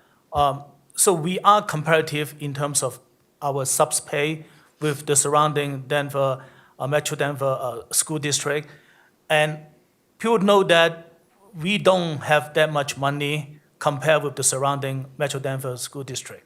And for us to pay that comparatively, our district leadership has tried their best to come up with the money. This shows our priority that our substitute is really, really, really, really, really important, to us. And I just want to make sure that people knows that we have the first time in 12 years to pass a meal levy and bond, but we prioritize the money for our teacher. It just shows, how grateful I am for the HR departments and your leaderships, to give that money. The other things and the other part of the questions that I asked you this morning, that if you have the data, is I know how much stress, especially with hyperlearning, to place on our teacher. Not only need to do their full-time job, and also need to do the substitute jobs. And the 900 plus number you mentioned, there's only 45% of those are active. And I was told that we need daily at least 165 to 200 sub. And I was told that in order to leverage the situations of we don't have enough sub, we are asking our teacher to give up the pending time, to do it. And in the last semester, because we don't have enough sub, teachers are doing multiple sub, per day. I am truly concerned about our teachers' mental health, and they go way beyond to helping us to reopening the school. So this morning I asked you the questions, and I would like you to, if you have the data, to let me know how can we help the sub situations to make sure that our teacher do not get as stressful as last semester, and also can we give them some assurance that we try our best to make sure that they don't need to do several sub, per week in this semester. Okay, so I'll start, Amanda, and let you jump in. Our sub pay is very competitive. We aren't exactly the very highest now because Jeffco jumped up to 150 recently, but we're pretty darn close to second, I would say, looking at our neighboring districts. We're talking about that daily. We're talking about what else can we do, and what's our pay look like, and then how can we get more subs into our schools. I can't say enough the thank you and commitment for the substitute teachers to Douglas County. Assurances, my assurance that we will work hard to try to protect that plan time and not have people cover.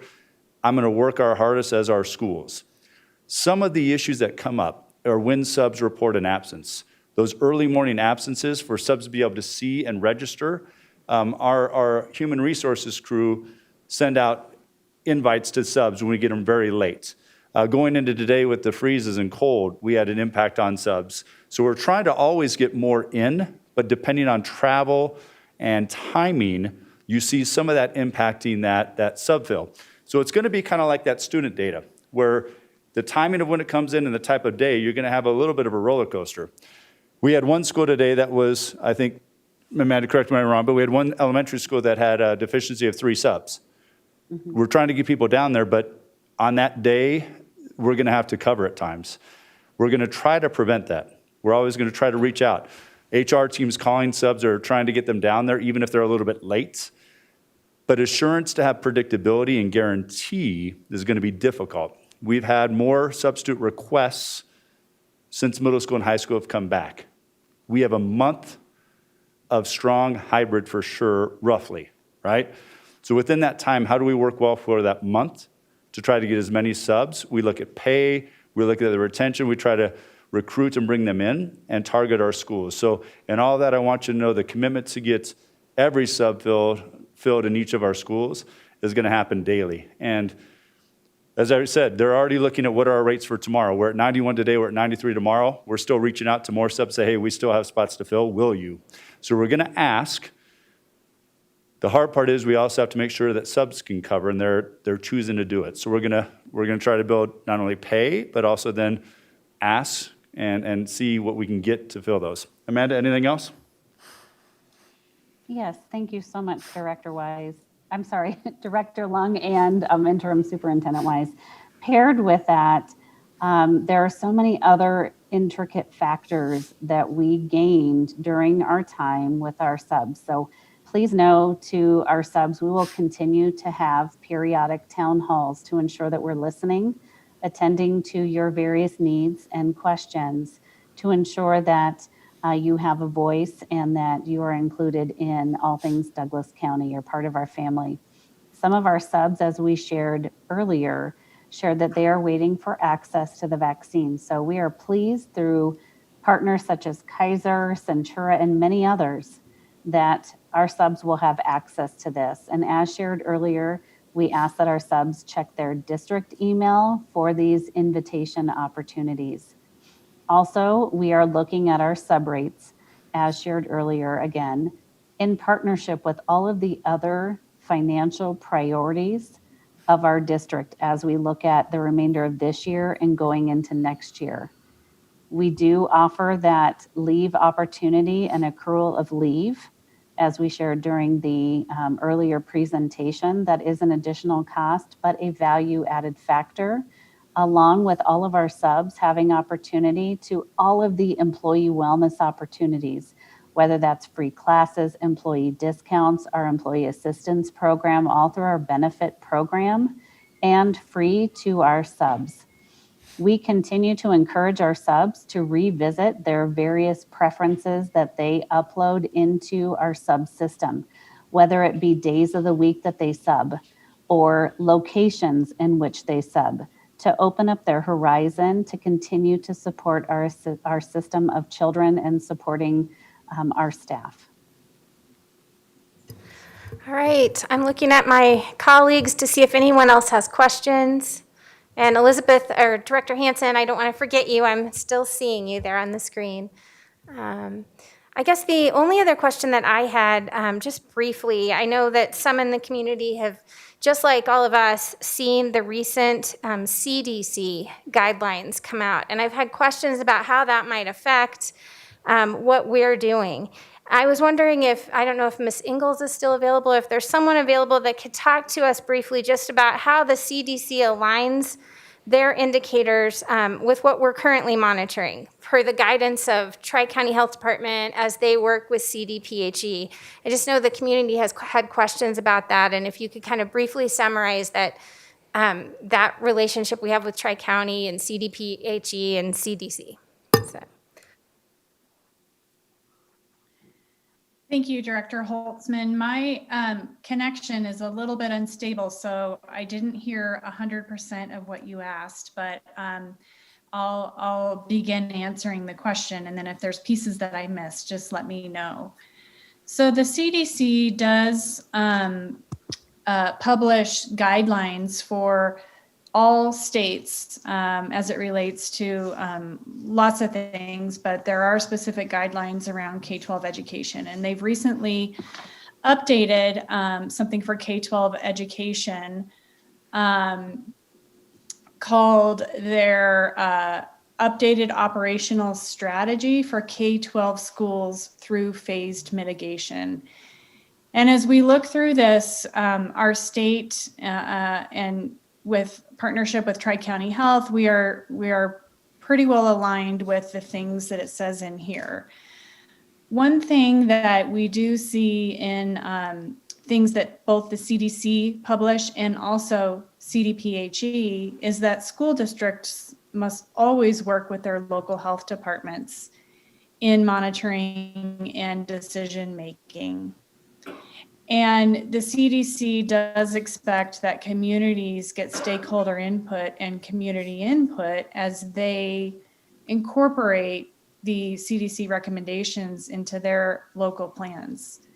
So currently, the Tri-County Health Department does tell us that they are still reviewing the updates from the CDC school recommendations, and that they are planning stakeholder meetings through March before they recommend any changes to their guidance. Is there anything else that I can add to that, Director Holtzman? No, thank you. That was really helpful.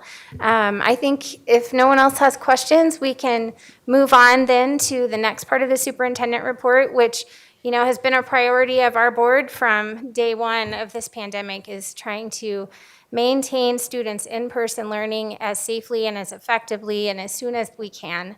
I will let you give the update like you do at every board meeting about how we can reach that goal. You got it. All right. And, as we start looking at this, everything that we're looking at as our vaccination data is a critical part because it plays a key role in our timing of things and also how to be most effective. Just like the question of how do we ensure that we aren't having teachers cover classes, the more that we can keep teachers from being quarantined, the better off we're going to be doing on the subrates and subfills. As we look at our hybrid in-person 2.0, the neat thing that we've seen is the synchronous piece that you heard from Jenna early on as a student advisory group comment. The teachers being out in schools, I'm so proud of the hard work that they're putting in. I can't tell you the number of classrooms I've been in that have two computers going. You have kids who are in your classroom on top of kids that are live, synced in. I've seen screens where students are visible like in Spanish 3 and AP Macroeconomics where they're up on the big screen and working through. Today in a business class, again, students working through not only what they're doing in class, but also the preparation of what they're doing at home and that connection. You see document cameras, a middle school math class where groups are working together in class and the other students are working at home on the same thing with their teacher, and all of them be able to access not only each other, but also the teacher. A seventh grade science class where the teacher shared with me, coming back, I was super nervous. I wasn't sure if I was ready, but it's been better than I thought. She had an earbud in. She had students working out in her classroom, other students on her front computer. The students could talk to her. She could hear them through their earbud. And these are all things that are happening throughout our entire district. It's not perfect, but I just want to say how proud I am of the extra work and time. And I think the piece that I'm hearing is it's better. And when you get into classrooms and I ask students, are you happy to be back? And it's thumbs up, medium, or down. Majority of them are up. You get a couple that are here and maybe one or two that are down. And asking why, some of the answers are always interesting. A few are, it's hard to wake up again. It was nice to get up, wake up 10 minutes and then be able to be on the computer. Now it has to be a little earlier, so getting used to it.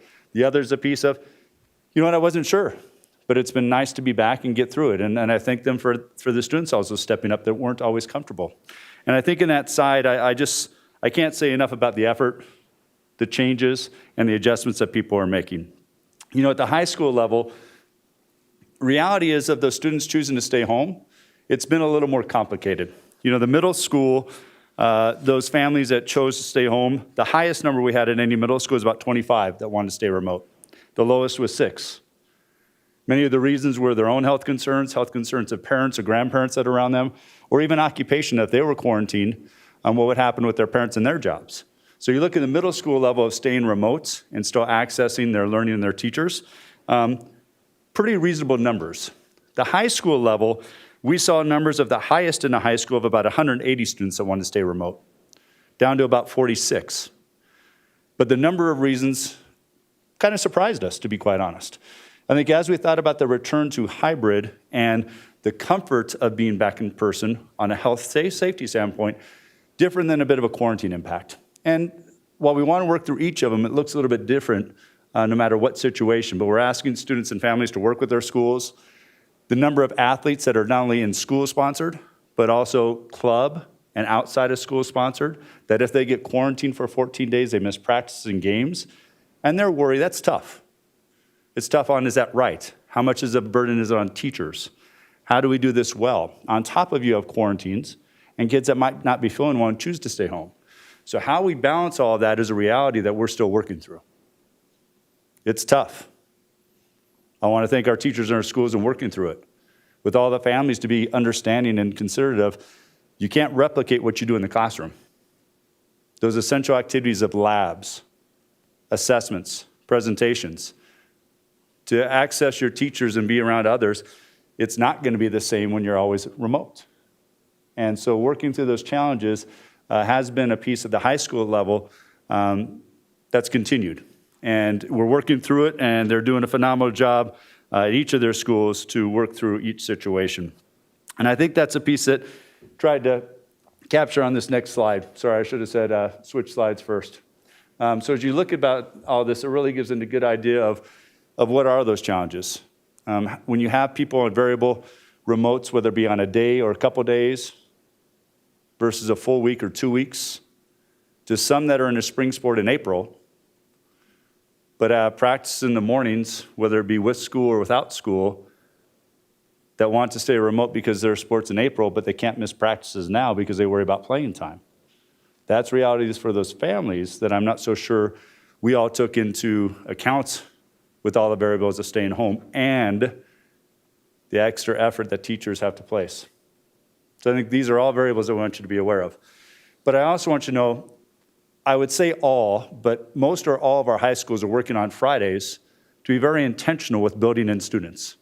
Building in students to take those essential labs, those assessments.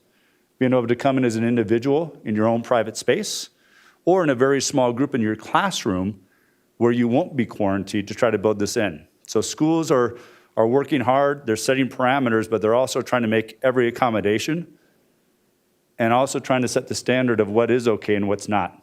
What do we need to build back of a standard and integrity piece with each of their families? Next slide, please. You know, what are we going to continue to do?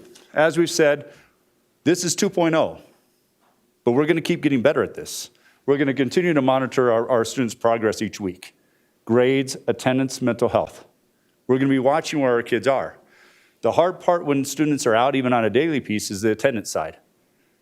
We aren't sure where they're supposed to be, and so how do we know when they're absent? So we're working through all those things at each of our levels with the hybrid side. Monitoring students' access to mental health and making sure while they're at school, we can provide the services and continue to check on them. The Friday interventions, setting up those times for individuals, small groups, and others. You know, another piece is we talk about it. This is hard and there's trauma for students, and this is hard and there's trauma for teachers. We're aware of it. We're trying to support teachers with their planning time. With the PD day the other day of sharing out how do we do this well, what's working, what's not, what can we change, what can we improve. Coming up on the 19th of April, it's our second workshop that deals with trauma and trauma-informed learning. It's really that next workshop of making connections. So providing that to teachers, because when teachers are building those strategies, they're better with kids. They're supporting each other, themselves, but they're also supporting their students. So that's coming up. And then obviously continuing that trauma-informed strategies, because it's going to be beyond just this semester. What is our intentional plan moving into summer and next year? So continuing that work. Next slide, please. You When you look at some of the plus deltas that we've heard, the energy from students, they're glad to be back with their peers, seeing each other. The teachers using a wide range of new strategies, some that they used last semester, but improving upon those and getting better with it. The fact that we have new content that's moving forward daily and connections with kids. That puzzle piece of what to do about quarantine kids, what to do with those kids who are remote. It's a jigsaw, okay? And then obviously we're trying to eliminate some of that school anxiety and avoidance. How do we make sure that we build kids and provide that support? Some of the deltas, as we heard, there's always at times technology glitches. Whether it be with a Google meeting or a Zoom meeting or with your own technology, concerns about not wanting to go in and out of schools with the quarantines, as we talked about the athletics. Some kids that might just have to stay home a day or two because they're not feeling well, and how we adjust on that. And the biggest part that I've heard from principals and others is just making sure that we're cognizant of that teacher fatigue. It's hard work. So again, that goal of how we can get teachers vaccinated, build that comfort level, to then build more of a priority to what we're going to do next. Next slide, please. That kind of leads us in. As we talk about it, what are our critical criteria? What's our measurements? What are we going to do to continue to monitor? We're just now back in in-person hybrid 2.0. So between now and our next board meeting, we're going to continue to look at all of our data. What are our COVID trends in the community and COVID trends in the schools? What are our vaccination processes? Have we given access in the invite for everyone? Do we know when they're able to get in? Because we're planning with the supply that they're going to get in this week and this weekend. But with the next 2 weeks, we think it's a pretty viable option that all of our student-facing staff will be able to have their appointments for their vaccinations. That's exciting. Then when you look at those vaccinations, 21 to 28 days after that, what can happen? Looking at the quarantine data, because we are now tracking per each school. There are some schools who aren't impacted. Some that are very little impacted, and others that are impacted quite a bit. And what's that do with our sub-ratio and sustainability? But the neat part is, as we talked about, probably our best option right now and predictable piece are our next steps with vaccinations.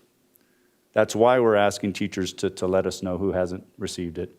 That's why working with Kaiser yesterday, and they're adjusting their invitations, and we're resending it out to get them rescheduled.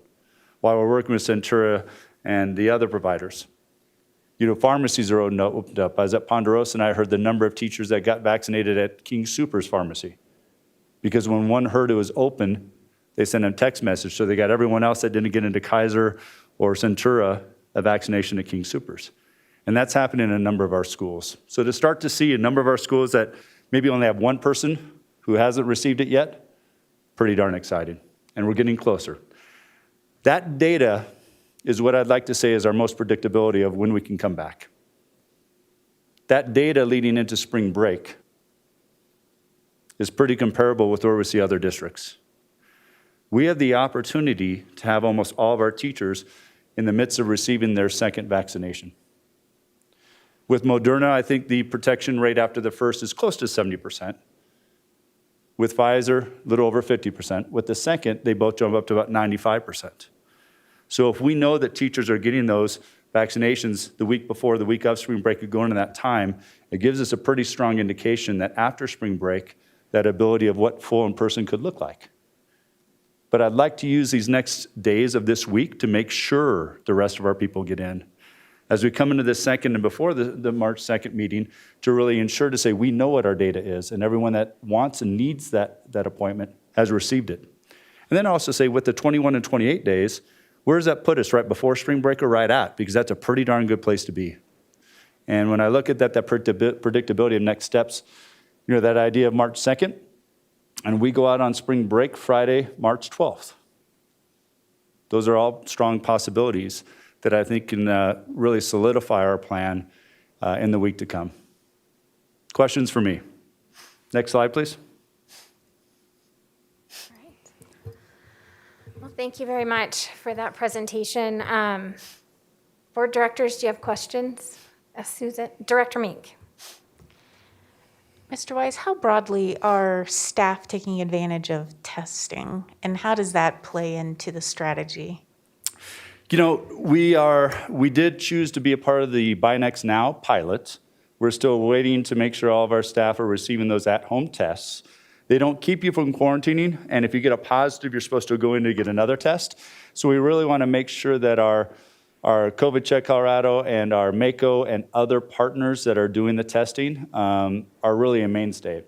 I would say I think our teachers are using those quite often, as our students now. And our numbers are up, and with those being accessible and free, I just want to keep reminding, 1, check your email, sign up for the vaccination. 2, continue those testing, because I think it's a good mitigation factor on top of working with our quarantines. Director Lung. Again, thank you very much, the thoughtful presentations. I'm so excited. You say that in March 2nd, we'll have a plan for the next level of discussions. I suppose that means, looking at 4 or 5 days, in-person learning. I mean, as Dr. Holzman said a while ago, it's always, this board's intentions to do in-person learning. It's just a matter of when and how we can safely, do that.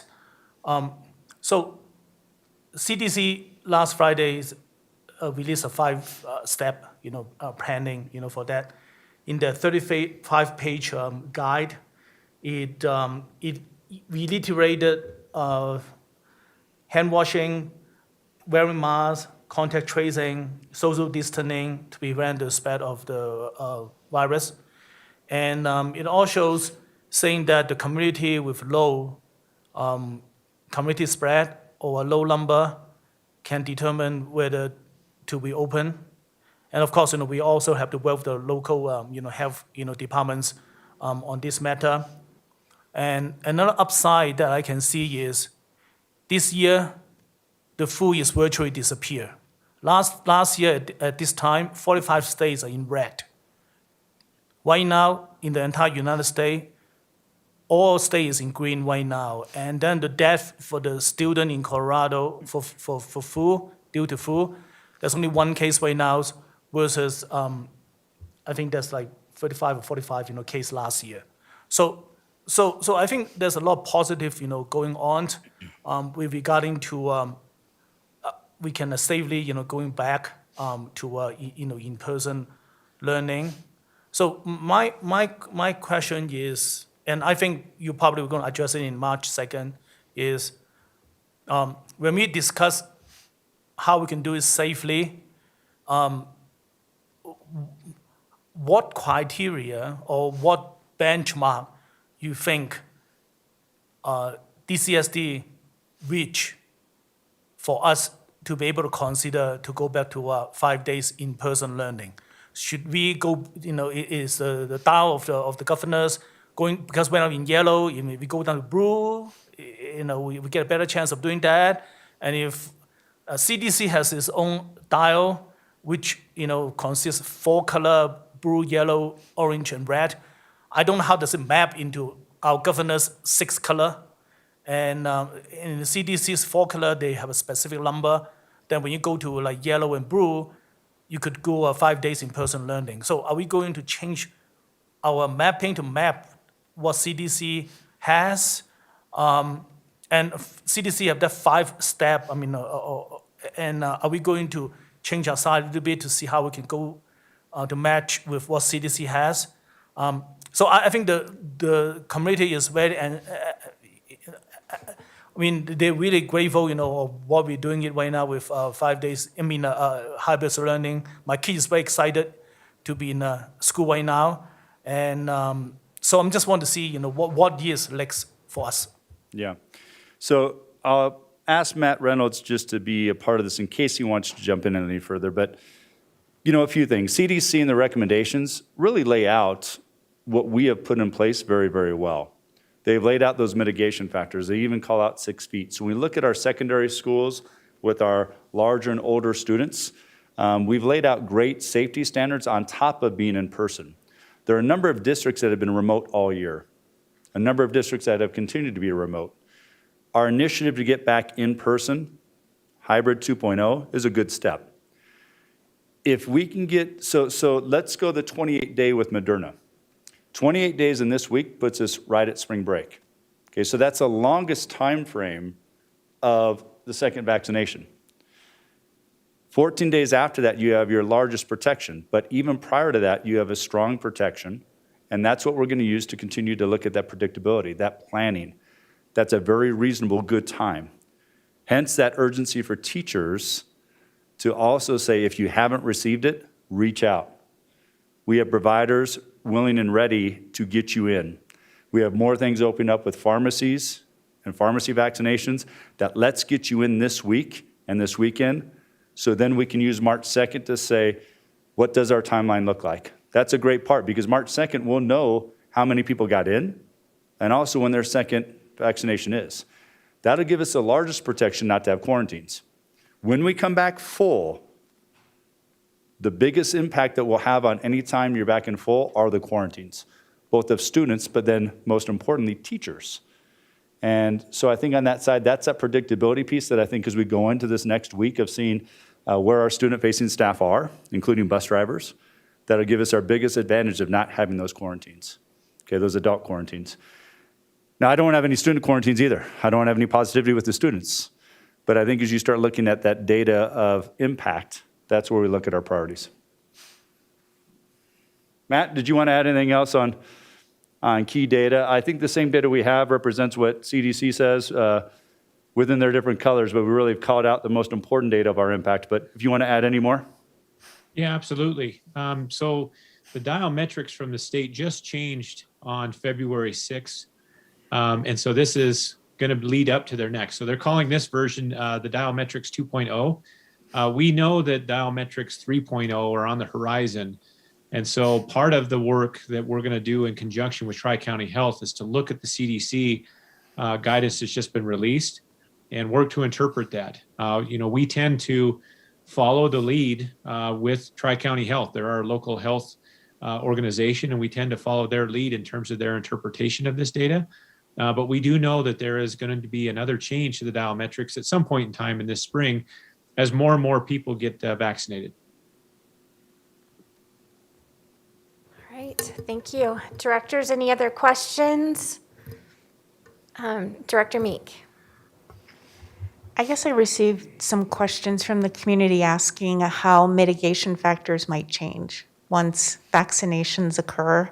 And so it'd be really helpful to hear you speak to that. Yeah. So as you heard within CDC, the recommendation is to continue the same mitigating factors.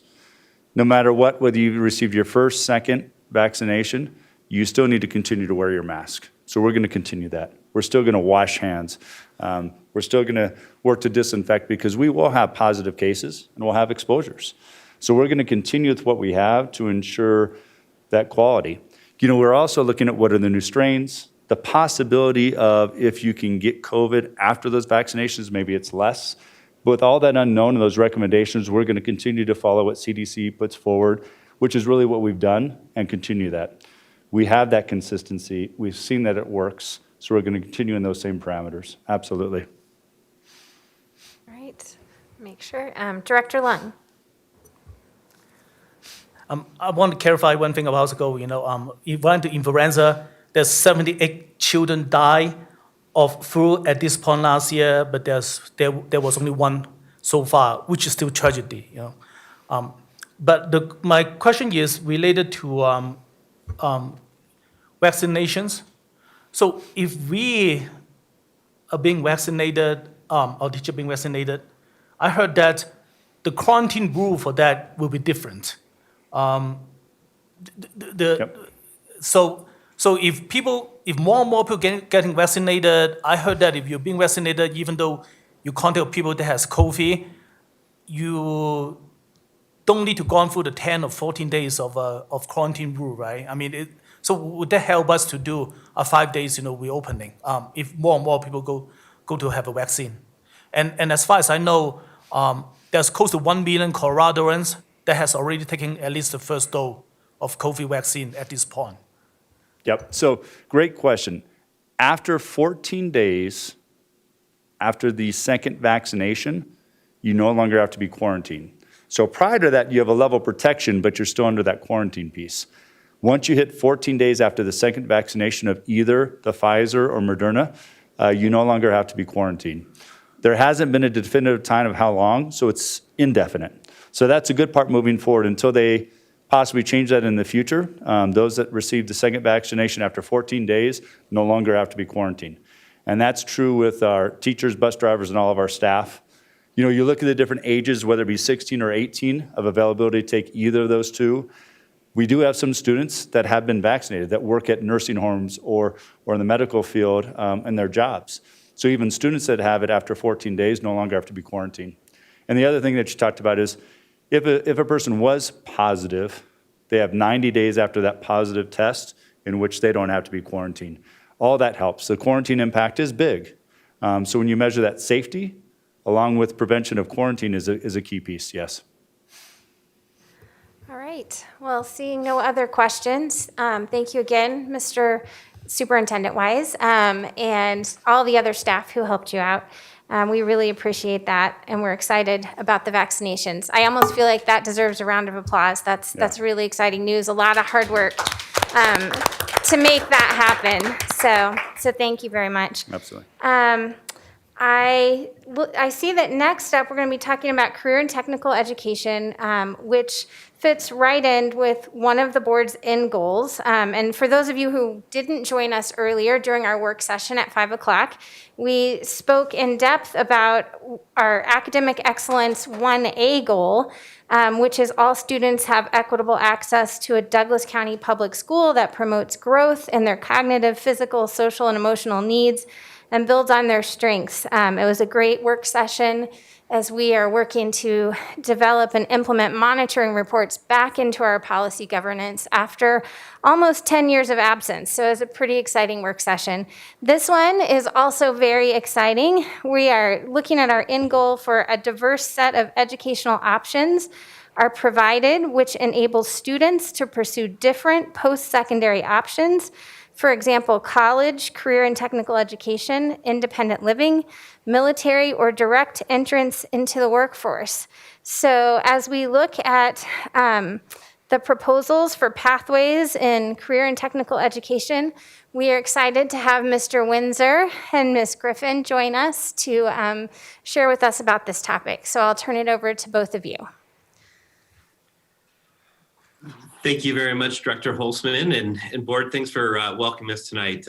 As you can tell, Ms. Griffin and myself have a supreme passion for creating post-secondary opportunities for our students. And obviously, we want to make sure we're doing that systemically. We really appreciate you setting the stage for this conversation, specifically around the approval of CTE pathway course approvals. And it really is something that we started months ago. And if I could maybe ask if we can maybe get the presentation slide deck up. It's a revised slide deck would be great. And go to slide 3 would be fantastic.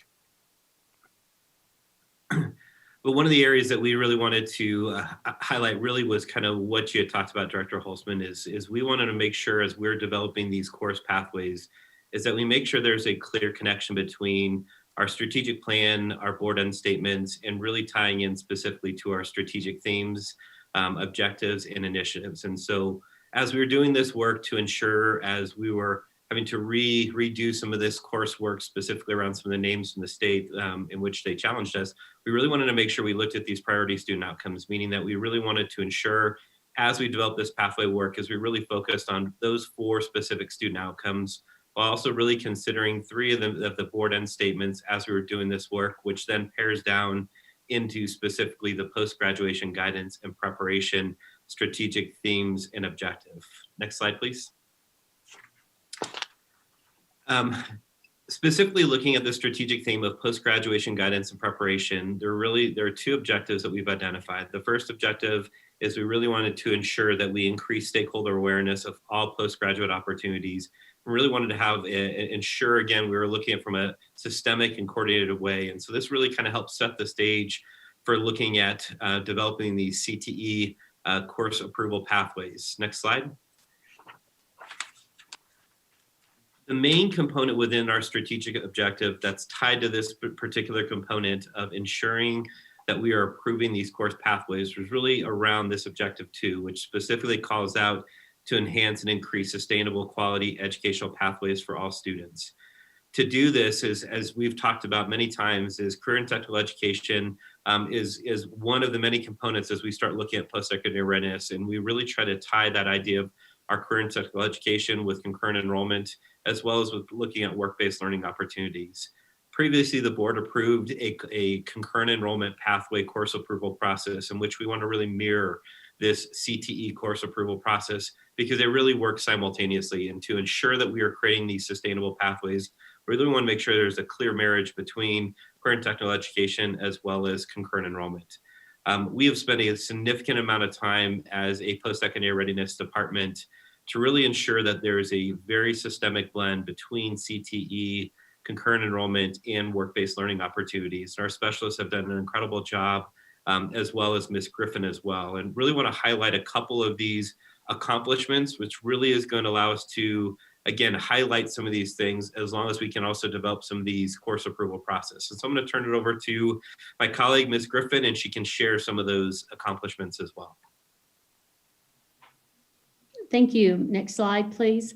I'm going to just touch on a few of the areas of growth and accomplishments that we've seen in conjunction with aligning our programming with the strategic plan initiative of providing sustainable and quality pathways.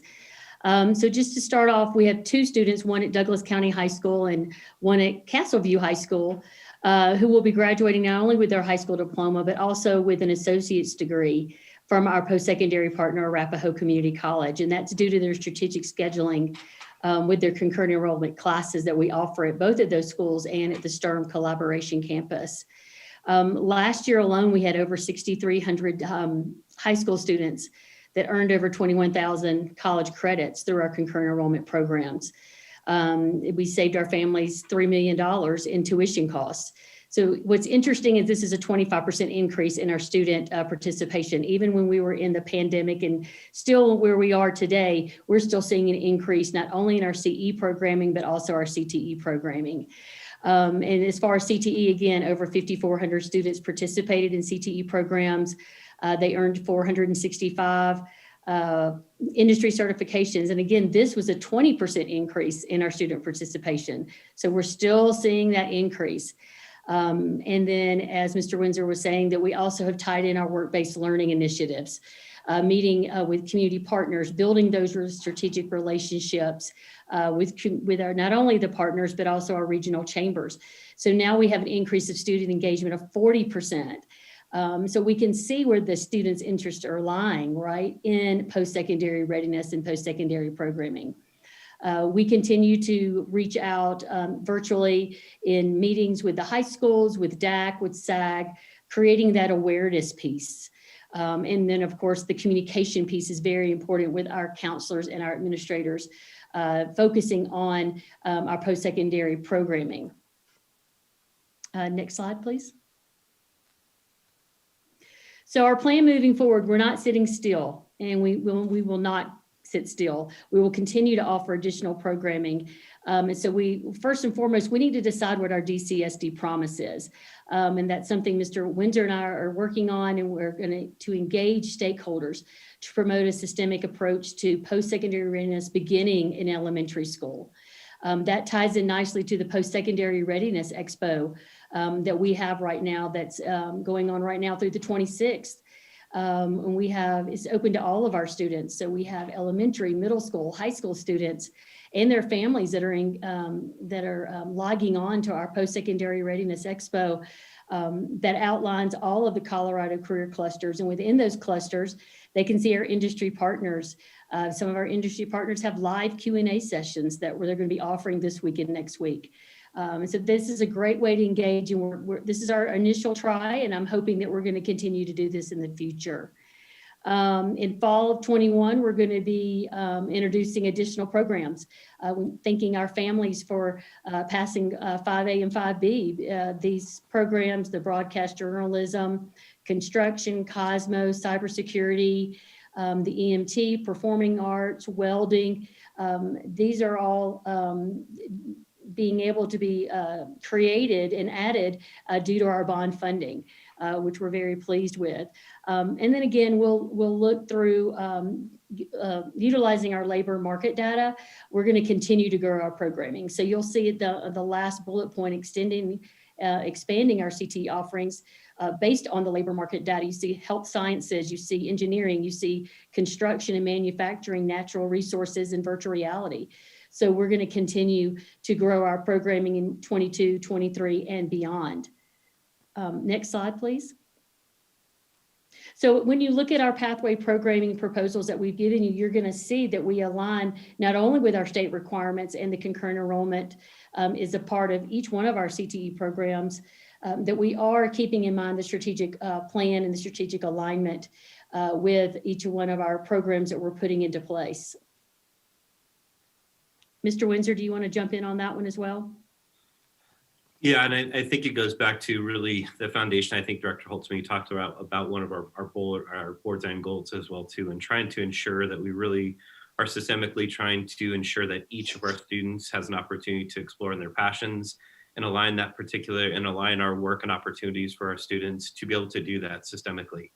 So as you look at what we're coming before you is trying to ensure that to try to make sure that there's an alignment between our concurrent enrollment and CTE programming and really develop sustainable pathway opportunities. I'll go back 13 years ago and opening up Legend High School, and we were very excited about the opportunity to provide concurrent enrollment opportunities. And a layer that really ties into this is not only providing those individual one-off opportunities, but to ensure we develop sustainable pathway of courses for students to explore it with greater depth and earn industry credentials and potentially work towards an associate's degree, which also could transfer into four-year-based programming. What we've really been able to cross the bridge on is not only those concurrent enrollment opportunities, but again, those layered CTE courses allowed our students to hopefully get excited about school and those opportunities to not only experience it and about learning about work, but also learn through work and some of these experiences through work-based learning opportunities.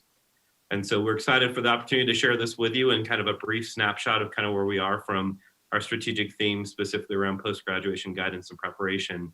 But we're excited about trying to ensure that our systems match our outcomes. All right, thank you both very much for that informative presentation. Board directors, do you have any questions? Director Meek. So I absolutely love hearing about these programs. They're so powerful and they change lives. I'm wondering if we have the data disaggregated for the students who have taken advantage of the concurrent enrollment and the CTE programs. I was reading in the paper this weekend, you know, enrollment has declined in colleges and universities here in Colorado, and for the community college system, it fell 6%. But when you look at the populations, you know, first generation college students were down 16%, Black students were down 11%, and then Pell eligible, which is low income students, they were down 17%. So I ask because I really feel like without disaggregating the data, we don't get the full picture. My daughter actually is going to graduate a year early, so she'll save college savings, and actually I guess I'm saving. And so that's a really exciting story. However, at the same time, you know, I can't stop but think, you know, when I went to college, I was first generation. I nearly dropped out because I couldn't afford food, and there's a lot of students out there with that story. And then I look and think about my father, who dropped out of school in 7th grade, and he was dyslexic and really struggled with a disability. And he actually became part of the school to prison pipeline and died at the age of 52. And I can't help but think, how could these programs help someone like him? So, you know, I just share these personal stories because I think it's what we talk about with equity. And sometimes when there's a face to it, it makes more sense. And so I would love to hear about how our programs are really helping each and every student in our school district.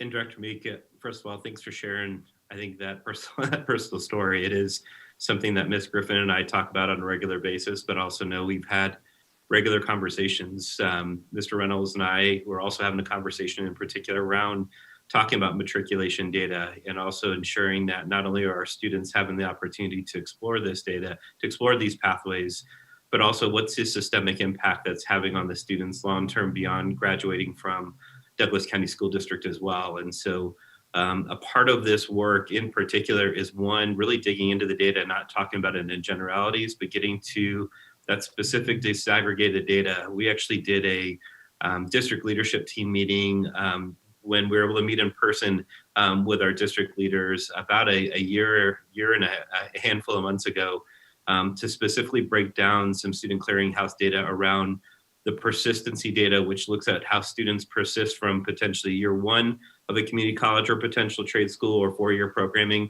and how many persist to year two, to year three, to year four, and those actually graduate potentially within a 6-year data as well. And so those are it's definitely data points we want to continue to keep looking at and ensuring that the pathways we're providing for kids are really having an intentional impact beyond leaving from Douglas County School District. And so we'll continue to dig into this data. I think the conversations around our equity work and our equity policy continues to reaffirm our commitment to that. And we'll continue to keep monitoring that data in a very real-time fashion as well. Where again, we want to make sure that we're removing some of the chance of the opportunities for students to get, industry credentialed and to be able to kind of help them have that extra layer of success when they do leave us. And so that's something we're spending some significant amount of time on. So we appreciate that comment and very much as a part of our systemic approach to this work. Thank you. Any other questions, board directors? Go ahead, Director Graziano. Well, thanks for that presentation. I guess before I ask my question, I just want to kind of reiterate some of the accomplishments here, because I think it was just kind of blown through very quickly, especially given this is all occurring during a pandemic. So when just to look at some of these numbers here, increase in 25% student increase in participation in these programs, over 21,000 college credits. I know for me, my daughter's been part of that, and it's fantastic. 465 industry certifications earned, 86 CTE programs. I mean, these are phenomenal numbers, and again, increases across the board in this kind of programming in an extremely difficult year. So I think it just really highlights the importance of CTE and how well we do it in our district. And so the other thing I just wanted to highlight there is then not resting on any of that, the new offerings that you're going to be coming up with in 2021, and which are really exciting. That's the question I have is, how do you arrive at determining what programs will be part of CTE, and what's the evaluation process that you go through? Yeah. I think first to highlight, I think one, it really highlights, I think, the incredible teachers, counselors, and administrators we have in our buildings. I think our students wouldn't participate in these programs if there wasn't intentional conversations from our counselors connecting with kids, our teachers providing opportunities, to even our teachers spending time on their own. Something that we'd love to highlight is we just had 13 of our teachers complete a one-year program through Colorado State University online to get credentialed to teach additional CE courses that our students can take. And so we're trying to create these sustainable pathways for our students. And so really proud of teachers going above and beyond to provide these opportunities. The area that we're really spending some time on is we are working with our really kind of the Department of Labor and really looking at it on those industry trends around those different opportunities that we just don't want to provide students with industry credentials with fields that aren't growing. And so we've spent a significant time working with the state, working with the Department of Labor to identify those particular areas, while also working with schools to really identify these 4 career cluster pathways to ensure that each of our regions has an equal access to some of these career pathway programming that really ties into what industry is leading towards. We also want to ensure that as we evolve some of these program pathways, that they can also meet kind of the timing of kind of the ever-changing world of industry as well in these particular areas. And so the strategic component of that part is how do we create a base of concurrent enrollment, general education courses, but also pathways in specific areas that we can partner and give kids flexibilities to be able to float into different aspects within potential passion or career pathway as well. But again, spending some significant time with our Department of Labor. I'll let Ms. Griffin also add to that as well too. Anything you want to add to that, Ms. Griffin? Yeah, so the first thing we like to do is we talk to the, obviously the Department of Labor, and we look at the Colorado, and they're called hot jobs. And that's the top 5 to 10 jobs that will continue to grow over the next 5, 8, and 10 years. So when we look at it from a state point of view, they look at it from a high need, right? So, and that's the type of programs that they approve. So we want to ensure that our students, when they go through these programs and receive industry certifications or receive their concurrent enrollment credits, that if they do go off to college, that they come back to the state of Colorado and they produce and work in our workforce and contribute to our economy.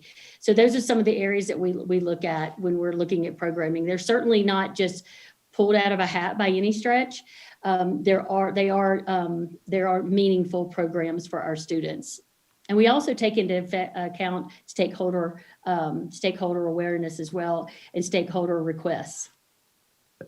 Another layer of this to ensure we're partnering with our community is actually our partnership through a talent pipeline management as well with our partner chambers, specifically in Castle Rock, Parker, and the Northwest area as well, to ensure that our industry is giving us real-time information around what those particular needs are as well, which also includes a partnership of our post-secondary partners and as well as trade fields as well too. So we're trying to get obviously the research side of it, but also the real time of what our industry is acting, because we really do want to continue to see the economic growth and development within Douglas County as well too. All right, thank you. Director Meek. And I definitely want to acknowledge all of the amazing programs. And I think it's our job to help be that cheerleader in the community, making sure that everyone knows about the programs that we have and what is going on. And so I just really want to encourage all of us to be out there talking about these amazing programs. And I think it's probably a great month for a letter to an op-ed on some of this programming. And anything that we can do to help, advertise the programs, make sure that individuals who really can benefit most from the program are hearing about it, definitely let us know. And I just have one quick question for clarification. As we look at career and technical education and concurrent enrollment courses, we didn't talk tonight about another way that our students often get college credit as they choose to go to college or university, and that's advanced placement courses. I don't think it's necessary that we talk about it tonight. I just know that as a parent, a community member, I might look at this and wonder if that means that we aren't prioritizing those courses. And I just want to give you a chance to answer that. I know why it wasn't talked about tonight, but I want you guys to be able to answer that. Well, and I appreciate you bringing that up, because I think it's AP, it's IB courses, it's a variety of areas. I think there's opportunities to do that. Something I've been very proud of, and I think it's something that I know Ms. Griffin has been leading a charge with administrators, counselors, and teachers that meet on a bi-monthly basis as well to really help coordinate some of these efforts. Actually, some of our schools have actually developed associate's degree pathways that layers in not only concurrent enrollment, but also AP course offerings within buildings as well to be a part of that intentional pathway. We definitely will continue to partner, I think, with Matt and Natasha and their team as well to ensure there's a systemic connection between the post-secondary options such as advanced placement and as well as IB courses that could potentially lead towards some of these degree-bearing components as well as certificates as well. Thank you. And I don't see any other hands, so I'm assuming there's no more questions, but just really appreciate your work, especially as Director Graziano mentioned, during this pandemic. The progress that you continue to make is remarkable and so helpful to all of our students, so thank you very much. At this time, we are actually a little bit ahead of schedule, so I'm going to look to my colleagues to see if they'd like about a 5-minute break before we do the policy reading. And it looks like we would like that. So I'm seeing on my computer that it's 7:56. Let's come back just 2 or 3 minutes after 8, and we'll still be on schedule.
Welcome back, everyone. Thank you for letting us take a little break. The next thing on our agenda is a first policy reading of our equity policy. The board's already had the opportunity to hear from and work with our Equity Advisory Council on 2 different occasions, the last one being January 19th. And I know that Ms. Klimisch is here, our general counsel, and I'm not sure if you have any words that you'd like to say to introduce this. Otherwise, I'm pleased to present the policy and to do this first reading. So, Ms. Klimisch, I'll ask you if you'd like to start. Thank you, Director Holtzman, and good evening, members of the board. I do have a few comments related to this policy, and I do believe members of the committee and leadership team that worked on this policy are available to answer any questions that the board may have and have a few comments as well. The educational equity policy is being brought to the board this evening for a first reading.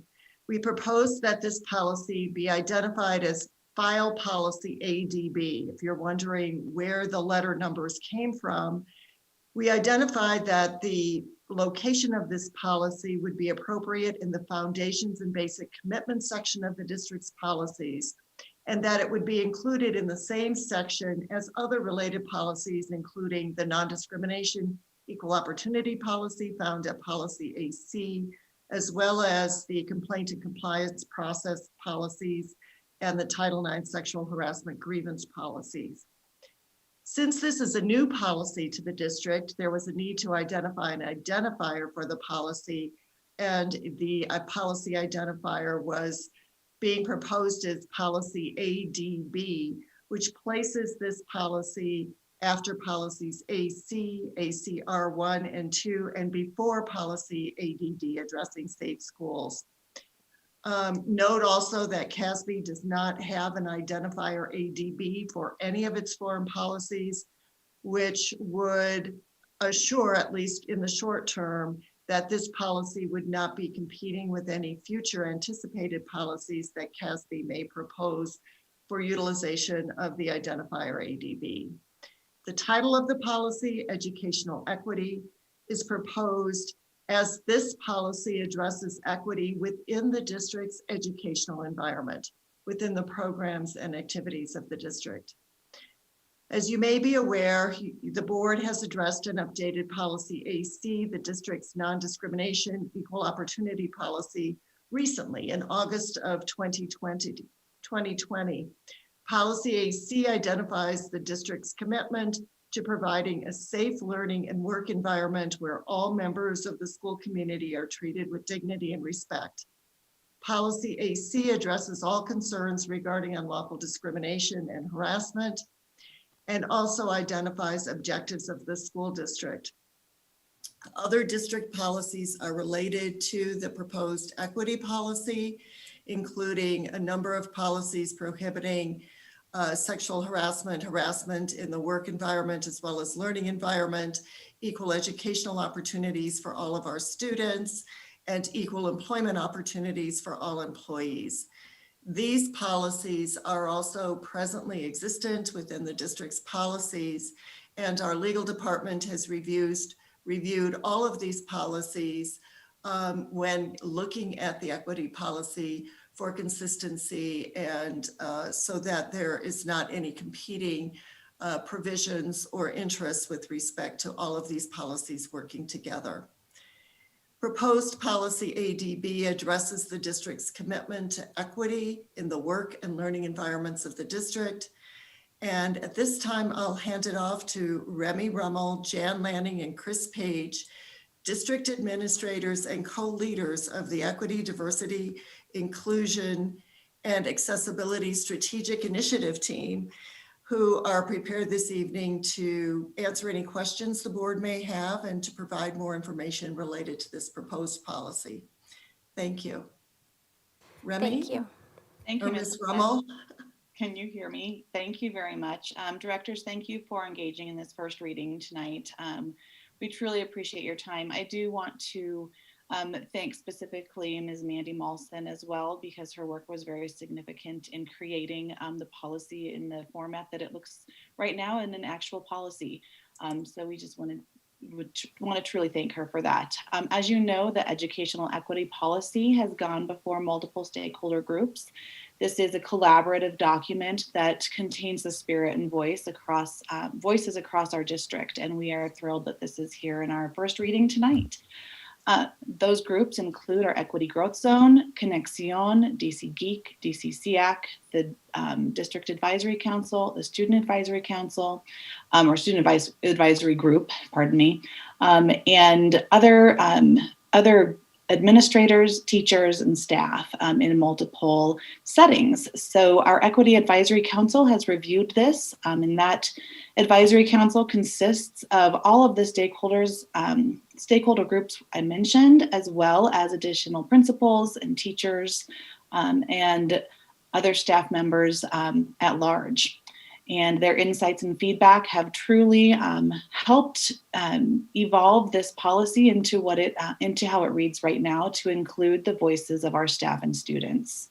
So tonight, Dr. Page and Dr. Lanning, feel free to step in, but we welcome board directors, your questions, your feedback, and your insights, and we can proceed with this first reading. All right, thank you very much. I think if it's all right with everyone, I'd like to start by actually reading the policy. And because it is a couple of pages, I'm going to ask for my colleagues' assistance if you would like to participate. We could each read 1 or 2 paragraphs and pass it on to the next person. We'll go to Anthony or Director Graziano, Director Hansen if she'd like to participate, and then back around to Director Meek and Director Lung, and anyone is free to pass. But I would just ask for your help because it's a little bit longer.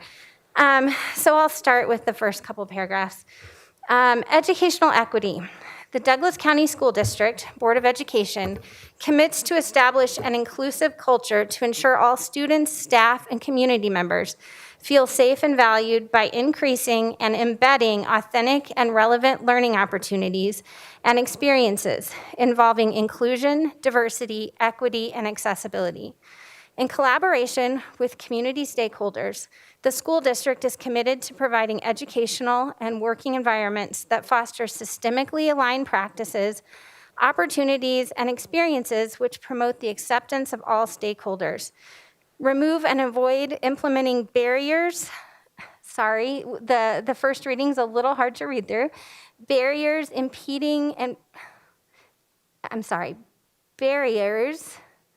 let's see. Impeding stakeholders' potential and success, and implement unbiased, culturally relevant, responsive, and sustaining learning environments. Consistent with that commitment, the school district shall offer and afford every student and staff member equitable educational opportunities regardless of race, color, ancestry, creed, sex, sexual orientation, gender expression, gender identity, religious designation, origin, marital status, disability, socioeconomic status, or eligibility for special education services.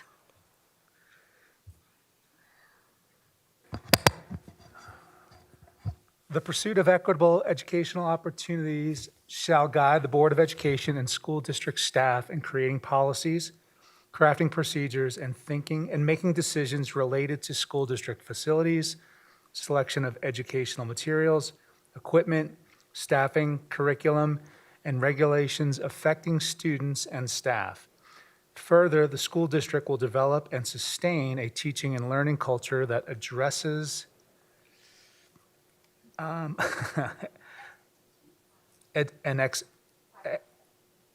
high expectations and supports for all employees and students while working to eliminate any unaligned nor inequitable practices and situations. Further, the Board of Education commits to developing and implementing systems and structures to support the critical evaluation of and, if necessary, restructuring of current curricular and instructional resources and student programming initiatives to ensure representation, accessibility, diversity, equity, and inclusion within all school district-approved curriculum. For the purpose of this policy, these terms carry the following meanings. Diversity is the presence of difference within a given setting. In this case, schools and the school district are the settings, and the differences typically refer to identity like the races, colors, ancestries, creeds, sexes, genders, sexual orientations, gendered expressions, gender identities, socioeconomic statuses, and/or learning abilities of a given setting's community members.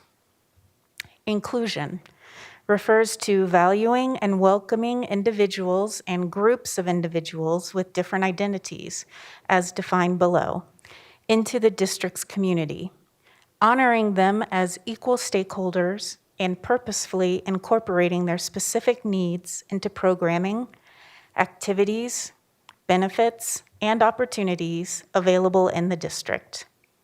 Inclusion also refers to the provision of space for individuals and groups of individuals of diverse identities to act as equal voices in programming and decision-making.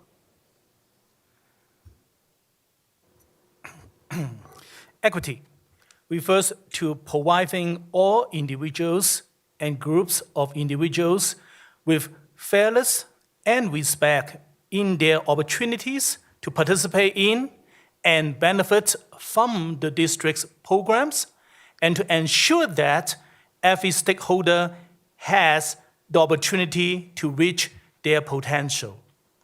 Accessibility refers to the ability of all students, families, and staff to have complete and reasonable opportunities to obtain school district programming and benefits regardless of race, color, ancestry, creed, sex, sexual orientations, gender expressions, gender identity, religion, national origin, marital status, disability, socioeconomic status, and eligibility for special education services. It also refers to the creation of systems to ensure such reasonable access. Identity generally refers to one's race, color, ancestry, creed, sex, sexual orientation, gender expression, gender identity, religion, national origin, marital status, disability, socioeconomic status, or eligibility for special education services. It also includes one's lived experiences and self-expression in any given environment. Representation means that students, staff, and community members at large see components of their individual and collective identities reflected in curricular and instructional resources with which they engage during the education process, as well as the educational environments they inhabit. The Board of Education recognizes the following criteria and indicators to address successful growth toward equity, inclusion, diversity, and accessibility. The Board of Education shall not condone by its staff, students, leadership, or any other community member representing school district interests, A, biased, inequitable, racist, or exclusive practices, B, discriminatory behaviors that disproportionately impact any particular group or groups of individuals based In respect of their collective identity. C, practices that promote inequality or inequity. D, deficit-focused instructional or operational implementation frameworks. E, systemic perpetuation of racism, discrimination, or the myth of meritocracy. F, policies and resolutions that support exclusion or intolerance. The school district will create and implement a targeted system to identify any of the above practices, frameworks, systems, behaviors, and/or policies.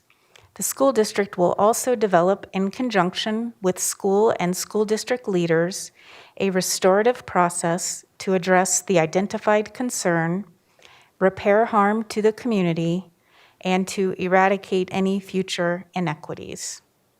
In order to create, implement, and enforce the above initiatives, the Board of Education and school district commit to maintain an equity advisory council comprised of school and school district leadership, teachers, students, parents, and community members focused on system-wide implementation of this policy. The school district will designate cabinet-level responsibilities for managing initiatives in furtherance of this policy, including coordinating with the council. As part of its duties, the council will additionally assist in the development of processes to recruit, hire, and retain a diverse pool of school district employees. Nothing in this policy is intended to alter, amend, or conflict with the school district's obligations under state or federal law. All right. Thank you to my colleagues, and I apologize in advance for the reading quiz. Didn't realize how difficult it is to read past the huge first reading that's not transparent on the page. So thank you very much for your help with that. And before I forget, I wanted to let the community know, I know that Ms. Rummel mentioned some of the places where they've already received input in regards to this policy, but the Board of Education also has a feedback form that's already open and available on our board page of the district website. So we would encourage anyone who hasn't yet had an opportunity to give feedback to please do that for us before our second reading of this policy. But with that said, I would like to open it up to any questions that board directors might have at this time. All right. Well, like I said before, we have had the opportunity to meet with the Equity Advisory Council on a couple of occasions, so we have asked many questions and prior to this. So it seems that at this point, we may not have any additional questions. I'll look one more time. Oh, I missed a couple people. So we'll do Director Lung, followed by Director Meek. I don't have questions, but I just want to commend the wonderful work of the people who are in this screen.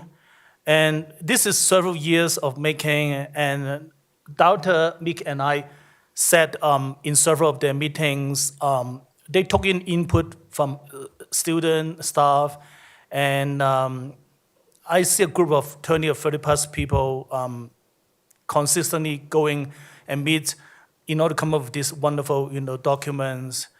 For that, for the bottom of my heart, I would like to, thank you very much for all of your work. Thank you. I just wanted to thank, I wanted to thank the committee as well for all of your work and for reaching out to all of the diverse stakeholder groups that you've worked with. The policy has evolved, and I encourage all of those stakeholders to, again, take a look at the policy and weigh in. We're stronger together, and when our community is sharing and weighing in, that's wonderful. There's a group called the Equity Growth Zone that you mentioned that meets every Thursday afternoon, and they are always looking for participants to join in and engage on topics related to diversity, inclusion. And again, just thank you all for all of your amazing work. Thank you. All right, it seems we have no other questions, but I would echo my colleagues. We're very thankful for your work and for your time tonight. Thank you for being here, and I'll look forward to our second reading. So thank you very much. Thank you very much. Have a good evening. All right. Thank you so much. Yes, thanks. So that brings us to the time set aside on our agenda for public comment. And at this time, our citizens are invited to provide this public comment. In order to participate, we ask that you have signed up by 3 p.m. on the day of our board meeting. Sign-up information is available on the Board of Education page of the DCST website. For those of you speaking tonight, you have received a link to participate via email. You will join our meeting and be able to listen, gaining access to the microphone at the time your name is called. Please know that our YouTube broadcast is a few seconds delayed, so if you choose to run the YouTube broadcast at the same time, please keep that broadcast muted. As always, the board appreciates hearing from our community members. and desires to hear diverse viewpoints from a broad spectrum of citizens throughout the district on issues that impact the educational needs of our students. Constructive criticism, motivated by a sincere desire to improve the quality of the educational program or to equip schools to do their tasks more effectively, is welcomed by the Board of Education. We do encourage all of our speakers to help us maintain an environment of mutual respect for all and to refrain from using individual names in an offensive manner. The board believes that complaints and grievances are best handled and resolved as close to their origin as possible, and to assist in meeting this goal, a suggested communications chart is further outlined by our policies. Each speaker will have 3 minutes to address the board on their specified agenda item. Questions asked by the public that require further investigation may be referred to the superintendent or his designee for consideration and later response. The board may direct the interim superintendent to follow up individually at a later time or when appropriate. The board or superintendent will respond at the next board meeting. Some comments will not result in staff response or further board action.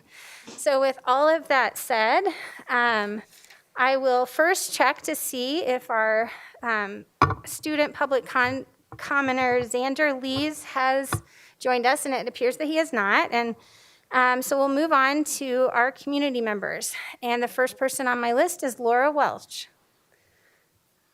Hi, can you hear me? We can, yes. Okay. First, I wanted to thank the board for hundreds of hours you've been putting into your volunteer positions this year. I appreciate the thoughtful way you've been evaluating all of your decisions. And I say that as a parent who's had his child on quarantine 3 times now, I think. Anyway, the purpose of my comment tonight is actually to address the recall effort that I heard about during the public comment at the last board meeting. I'd like to bring up a few things for the community members to think about if they're approached by someone with a recall petition. First, according to the county clerk's office, it would cost the Douglas County School District roughly $360,000 out of the budget that just months after it absorbed a $30 million cut from the state. That's every dollar removed from the district to pay for this misguided effort is a dollar taken away from students. 4 of the 7 board seats are up for election this fall, regardless of what happens with the recall. This effort, just a few months before the general election, is irresponsible and puts extra stress on an already overburdened system. The effort would also hurt DCSD's ability to compete for the strongest candidate for superintendent at a time when 3 other large metro area districts are also looking for new superintendents. And those districts are Jeffco, Denver, and Cherry Creek. And this effort is harmful distraction that will further divide and rip apart the fabric of our community, whether that is the intention or not. During both the global pandemic and fiscal crisis, we should be focused on building our community and not tearing it down. Stop the recall, decline to sign. Thank you. Thank you, Ms. Welch. Next, we have Nate Ormond, and after that will be Melissa Bishop.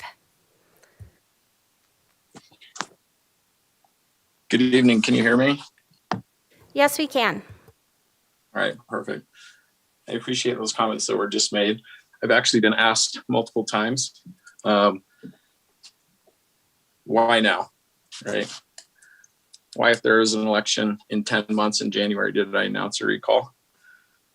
If you believe that kids are facing irreparable damage and harm by the actions of this board, and if you believe that your daughter has the potential to have her education irreparably damaged for the rest of her life, her social skills, her very happiness, you wouldn't wait 10 months to take action. If you believed that your daughter's friends faced an increase of significant proportion for child abuse, you wouldn't wait 10 months to take action. And that's why I started the roadtorecall.org. Last week, the Children's Hospital of Colorado announced that they are now seeing child abuse as the second leading cause for ER visits, and it's only rising. And as a result, separate from my efforts and through my existing 501c3 charity, I have set up a website to have a virtual bake sale, and all the proceeds will go to the Children's Hospital of Colorado and their child abuse prevention program. You can go to douglascountycares.co and donate there directly online. A $10 donation will get you a coupon for a local bakery. You can also attend a live bake sale at the same time that this board is having their town hall this Thursday at 5:30, right in front of the Douglas County School District building. And I hope you'll be there. And I hope you'll actually take action, the action that this board didn't take over the preceding months, to at least help the children that are experiencing the issues and the irreparable damage caused by this board. Thank you very much. Thank you. Melissa Bishop, and next after that will be Tracy Thorstensen. I'm probably not saying that correctly either, but is Miss Bishop there? Yes, I am. Can you hear me? Yes, we can. Thanks. Thank you very much for taking my comment this evening. My name's Melissa Bishop. I'm the elementary music teacher at Pioneer Elementary School. And I first want to offer my appreciation for the equity group that we heard from tonight. Ms. Rummel, Dr. Page, and Dr. Lanning have provided such wonderful opportunities for teachers like myself and the community to be able to come together to talk about issues of equity and inclusion that we know are very important to us. I think sometimes the community has the wrong idea about equity and inclusion and thinks that we really only have to worry about being equitable and fair in a community that is very diverse already, when in actuality, it is critical that a place like Douglas County that is primarily white, primarily middle and upper middle class, that we are the ones who are working on issues of equity and diversity. So with that, I wish you all a happy Black History Month, and also want to compliment Crest Hill Middle School and the work that they've been doing under the direction of Sid Rundle. If you have not had a chance to see their Black History Month video that they put out, it really, truly is a must-see and such a great example of what equity in action in our community can look like. I was happy to see and hear the board reading through the policy again, and I know that you have spent a lot of work and time looking at this policy, and I'm looking forward to you passing this policy. I also noticed that there was some conversation about this in the newspaper, in the Parker Chronicle today. I'm sure that you all have seen that as well. I want to encourage the board that it is very critical that a cabinet position around equity and inclusion be created, because we really do need to send that signal to our community that we really are committed to making sure that our system supports everyone in the system. I also want to say that I think that the district could do a much better job with communication and training of staff. And that I would like to really see that once this policy is put into place, that schools, individual schools, are also held accountable to talking about how they will address the plan. And then also I want to encourage individuals both on the board and with the staff and within the community to challenge themselves to come up with individual plans on how they are going to work to help make our school district strong together and an equitable and truly inclusive place. Thank you so much. Thank you, Ms. Bishop. Is Tracy Thorstensen available? And next will be Tamara Galucci. Yes, can you hear me? This is Tracy. Yes, we can, thanks. And you said my name perfectly, thank you. Thank you. Good evening. My name is Tracy Thorstensen, and I am both a staff member and a parent of students within the district. At the last board meeting, there was a good discussion surrounding the CDE READ Act requirements, and I'd like to touch on that tonight. I'd like to start by saying I've been thrilled this year hearing all of the discussions across the district surrounding evidence-based literacy training. As a first grade teacher and member of a family impacted by dyslexia, this cause is very near and dear to my heart. As a result of my training, as a dyslexia therapist and in the science of reading, I made a commitment this year to change my approach to literacy instruction to align it with the evidence-based practices outlined in the CDE 45 Read Act hours. All of my students are receiving this instruction in our Gen Ed Tier 1 classroom, not just the strugglers. As the Read Act training emphasizes, this type of instruction is appropriate for all, yet absolutely essential for some. In the past several weeks, I've had many peers reach out to me to learn how I've implemented these best practices because our current curriculums might not align. They're asking how I've implemented what they are learning about in the training so they too can put it into practice. This has been so encouraging, and so many teachers are eager to do this right. But it brings up a concern. How can the district support our teachers and staff as we, as a district, are required to make this shift from a balanced literacy approach that will not work for all learners and move towards the evidence-based methods that will work for all, but the most severely impacted students, which is estimated to be only 5%. The methods detailed in the CDE training are not as simple as balanced literacy with a phonics block added in. This is a huge paradigm shift that needs to include ongoing teacher and admin support paired with evidence-based curriculum in order for it to be successful. Why is the implementation of the Read Act evidence-based literacy practices so crucial? Because we have to get literacy instruction right in our Tier 1 Gen Ed classrooms in order for literacy instruction to be equitable for all. In K through 2, we might not know who the dyslexic or struggling readers may be just yet. We have to instruct as if they are all at risk. The good news, though, as shown in the 45 Read Act hours, is that implementing best practices aligned curriculum and interventions will help level the playing field between the haves and the have-nots. Currently, with struggling readers, it often comes down to whether or not a parent can afford outside tutoring, costing sometimes upwards of $8,000 a year. Imagine if we could provide this type of evidence-based instruction in our Tier 1 general ed regular classrooms so it wouldn't have to come down to costly outside tutoring. I ask for your consideration and dedication to supporting teachers and staff in this huge shift, and to conveying that this approach is not just an intervention for struggling readers. It is not only about aligning with Read Act requirements, it is about equity for all learners. That equity must come from implementing evidence-based methods and curriculum. Thank you so much for your time. Thank you very much. Is Ms. Galucci available? And then we have Amy DeBroni. I am. Can you hear me? Yes, we can. Great. So I am Tamara Galucci. I am from DC KID, and I'm mom of 3 students within the district.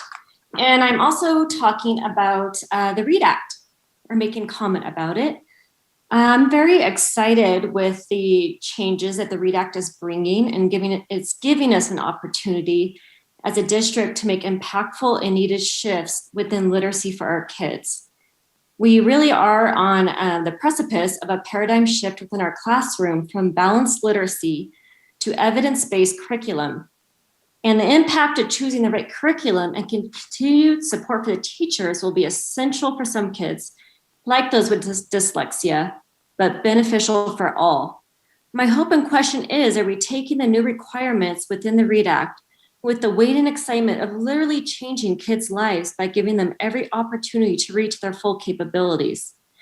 We can do this through scientifically and evidence-based practices that are proven to work, instead of teaching them guesswork through leveled readers and balanced literacy.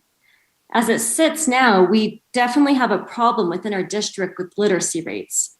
The most recent CMAS scores show that 41% of 4th graders are reading below grade level. What we're using and doing is not working. Are we recognizing that this is our chance to make a massive paradigm shift within the Gen Ed Tier 1 classroom and beyond? The CDE states that regardless of Read Act funds, the curriculum must be approved as scientifically and evidence-based. So what is our game plan for making sure that we capitalize on this opportunity to do it right for our kids and making it clear and concise for schools to make the right curriculum choice? Another component I am concerned with is teacher support and training once teachers are trained in the 45 hours. What is our plan to support them moving forward? My fear is that we will check a box and move on without grasping the importance of shifting to evidence practices and changing our balanced literacy approaches. As a district, We have begun the beneficial work of supplying teachers with the opportunity of OGI training. How many schools trained in OGI over the past couple of years are still actually using it? Are we supporting the continued training needed to ensure fidelity and thus student success? Reading Recovery, which is a non-approved intervention used by DC schools, has 2 full-time coaches in the district. We should be providing coaches and continued support for teachers for approved interventions and curriculum. We currently have kids that are behind in literacy being pulled out by EAs that are not trained in evidence-based reading practices. It is of my opinion that EAs should have the same 45 hours of training requirements as teachers, as they are helping kids that need that support. EAs are an integral part of providing support and therefore should be trained as such. I believe we have a great opportunity to make some much needed changes within literacy. Thank you. Thank you. And next up is Amy DeBroni. Hi, can you hear me? Yes, we can. Great. Good evening. My name is Amy DeBroni of DC Kid and CO Kid. We are dedicated to the improvement of literacy for all kids, including those with dyslexia. I'm here to speak about literacy in the READ Act.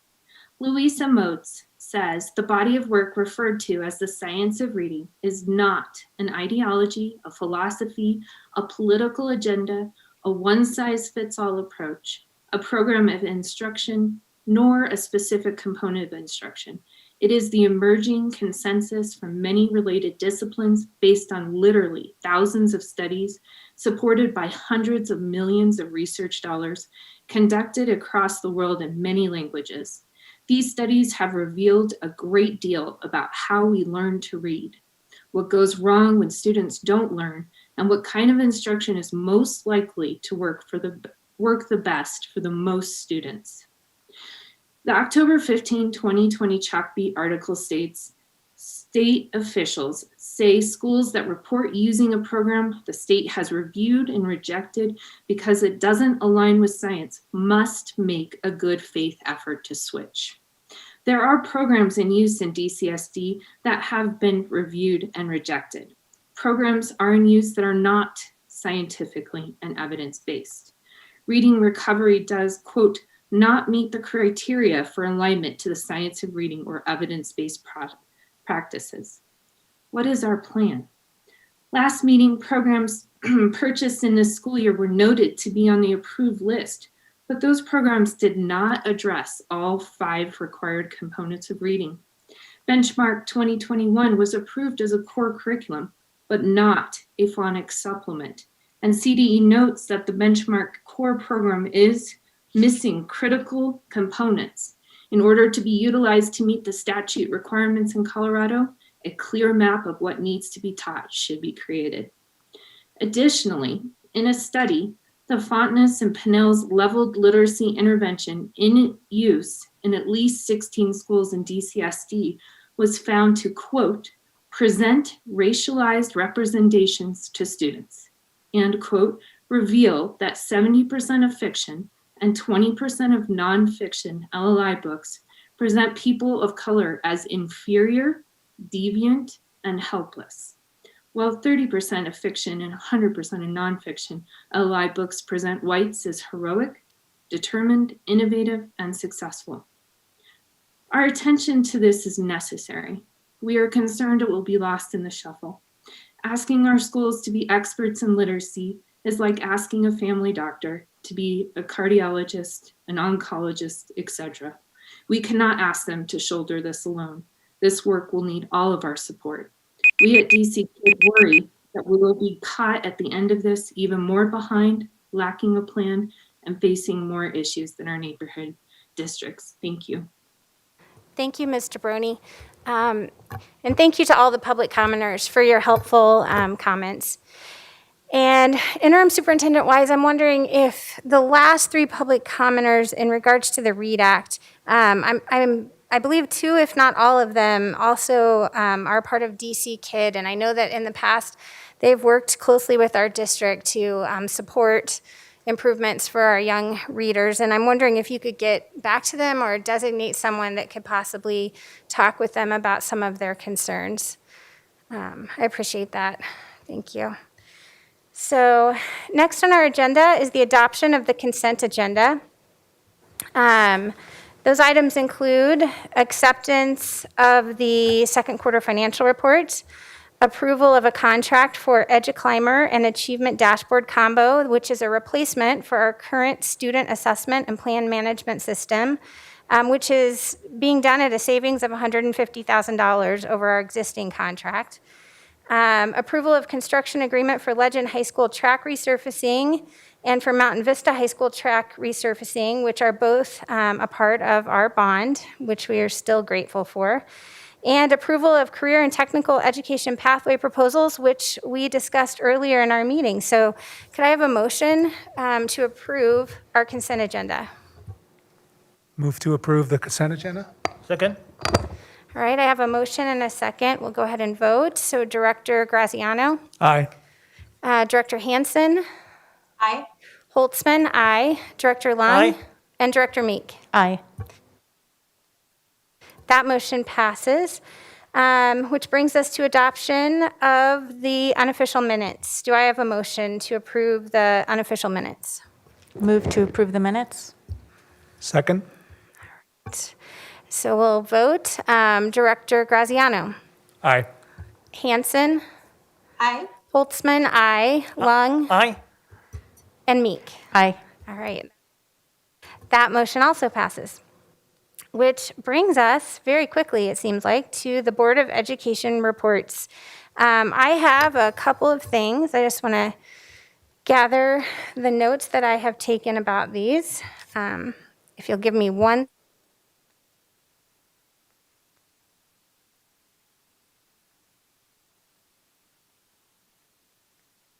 All right, so in terms of the president's report, I have a brief report from Director Ray in regards to our superintendent search. As our community is hopefully aware, we started our survey process to help us develop a leadership profile. Surveys have gone out to staff, students, parents, and community members. That will be open until February 23rd. So far, we have gotten 8,000 responses, 1,000 of which were from our students. Board members, Director Ray asked me to let you know that our board committees, to which we are all a liaison to one or more of them, if you would like a representative from Frederick Andrews, our consulting firm, to come to the board committees and get their input and talk to them about the process, you can just contact Director Ray with a date and a time, and he would be happy to help us arrange that. So once that input is received and the survey closes on February 23rd, the job description will be written for the board, and we'll obviously be taking a look at that, and Frederick Andrews will begin the recruitment process. So that was the update on the superintendent report. Let me get back to my agenda because I do have an update in my role. One second while I locate it. All right. So basically just wanted to let you know, as the representative of our board to CASB, that they are offering a winter legislative conference that will be online only this year and free of charge. It begins next week on Monday at lunchtime from 11:30 to 1 p.m. They'll be discussing advocacy resources. On Monday, March 1st, there'll be another lunchtime meeting that will include representatives from the National School Board Association, the Chief Advocacy Officer, as well as one of our state board directors. And then on Monday, March 8th at lunchtime, there will be an advocacy action planning session in regards to legislative priorities.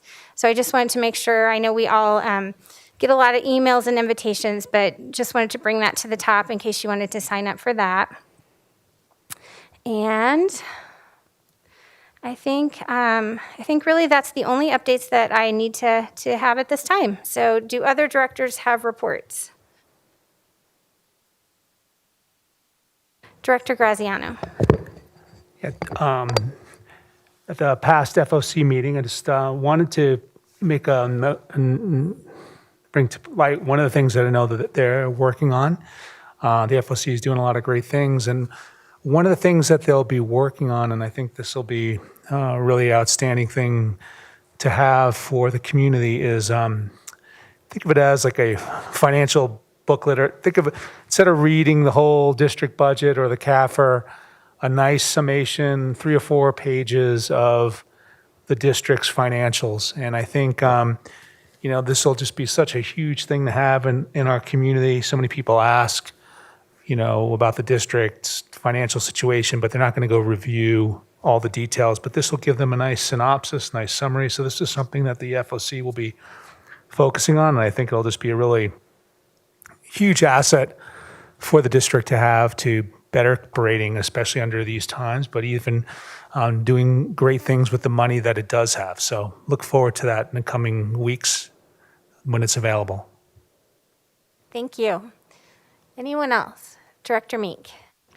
Sure. The last DAC meeting was February 9th. We've been having great attendance with it being virtual. About 50 people log in for the meeting. People were very interested in the superintendent hiring process update, and I think they'll be really pleased to hear about having a representative come and meet with them. CFO Kate Kataska gave a great presentation focused on the stimulus money that the school district has received, and there were questions around that as well. And we pretty much end the meetings using a tool called Jamboard. Are you guys familiar with that at all? So it actually allows people to weigh in, and it's a really engaging and interactive tool that Mr. Reynolds has been using pretty regularly at the meetings. And so the topic at the last meeting was, what's working well with in-person learning and what's working well with remote, and then what, could we improve on with both? And we get really great feedback in those areas. Thank you. Anyone else? All right. Oh, Director Meek. I forgot. And then the Douglas County Youth Initiative met recently. I haven't had a chance to summarize the notes yet, but they are very excited about the upcoming Youth Leadership Summit that we heard about earlier that the SAG is helping to put on. And a lot of talk around how do we help our youth and how do we help in the mental health arena. And so I think the more we're able to talk about resources that we have, the better. And I believe the upcoming Youth Summit is going to be a really fantastic event. All right. Seeing no other, I am just wanting to first thank again Interim Superintendent Wise for the presentations this evening, and to all of our staff. And thank you to my colleagues for your grace as I filled in for President Ray tonight. But with that, I would love to take a motion to adjourn. So move. Second. All right. And all in favor, say aye. Aye. Aye. We're adjourned. Thank you.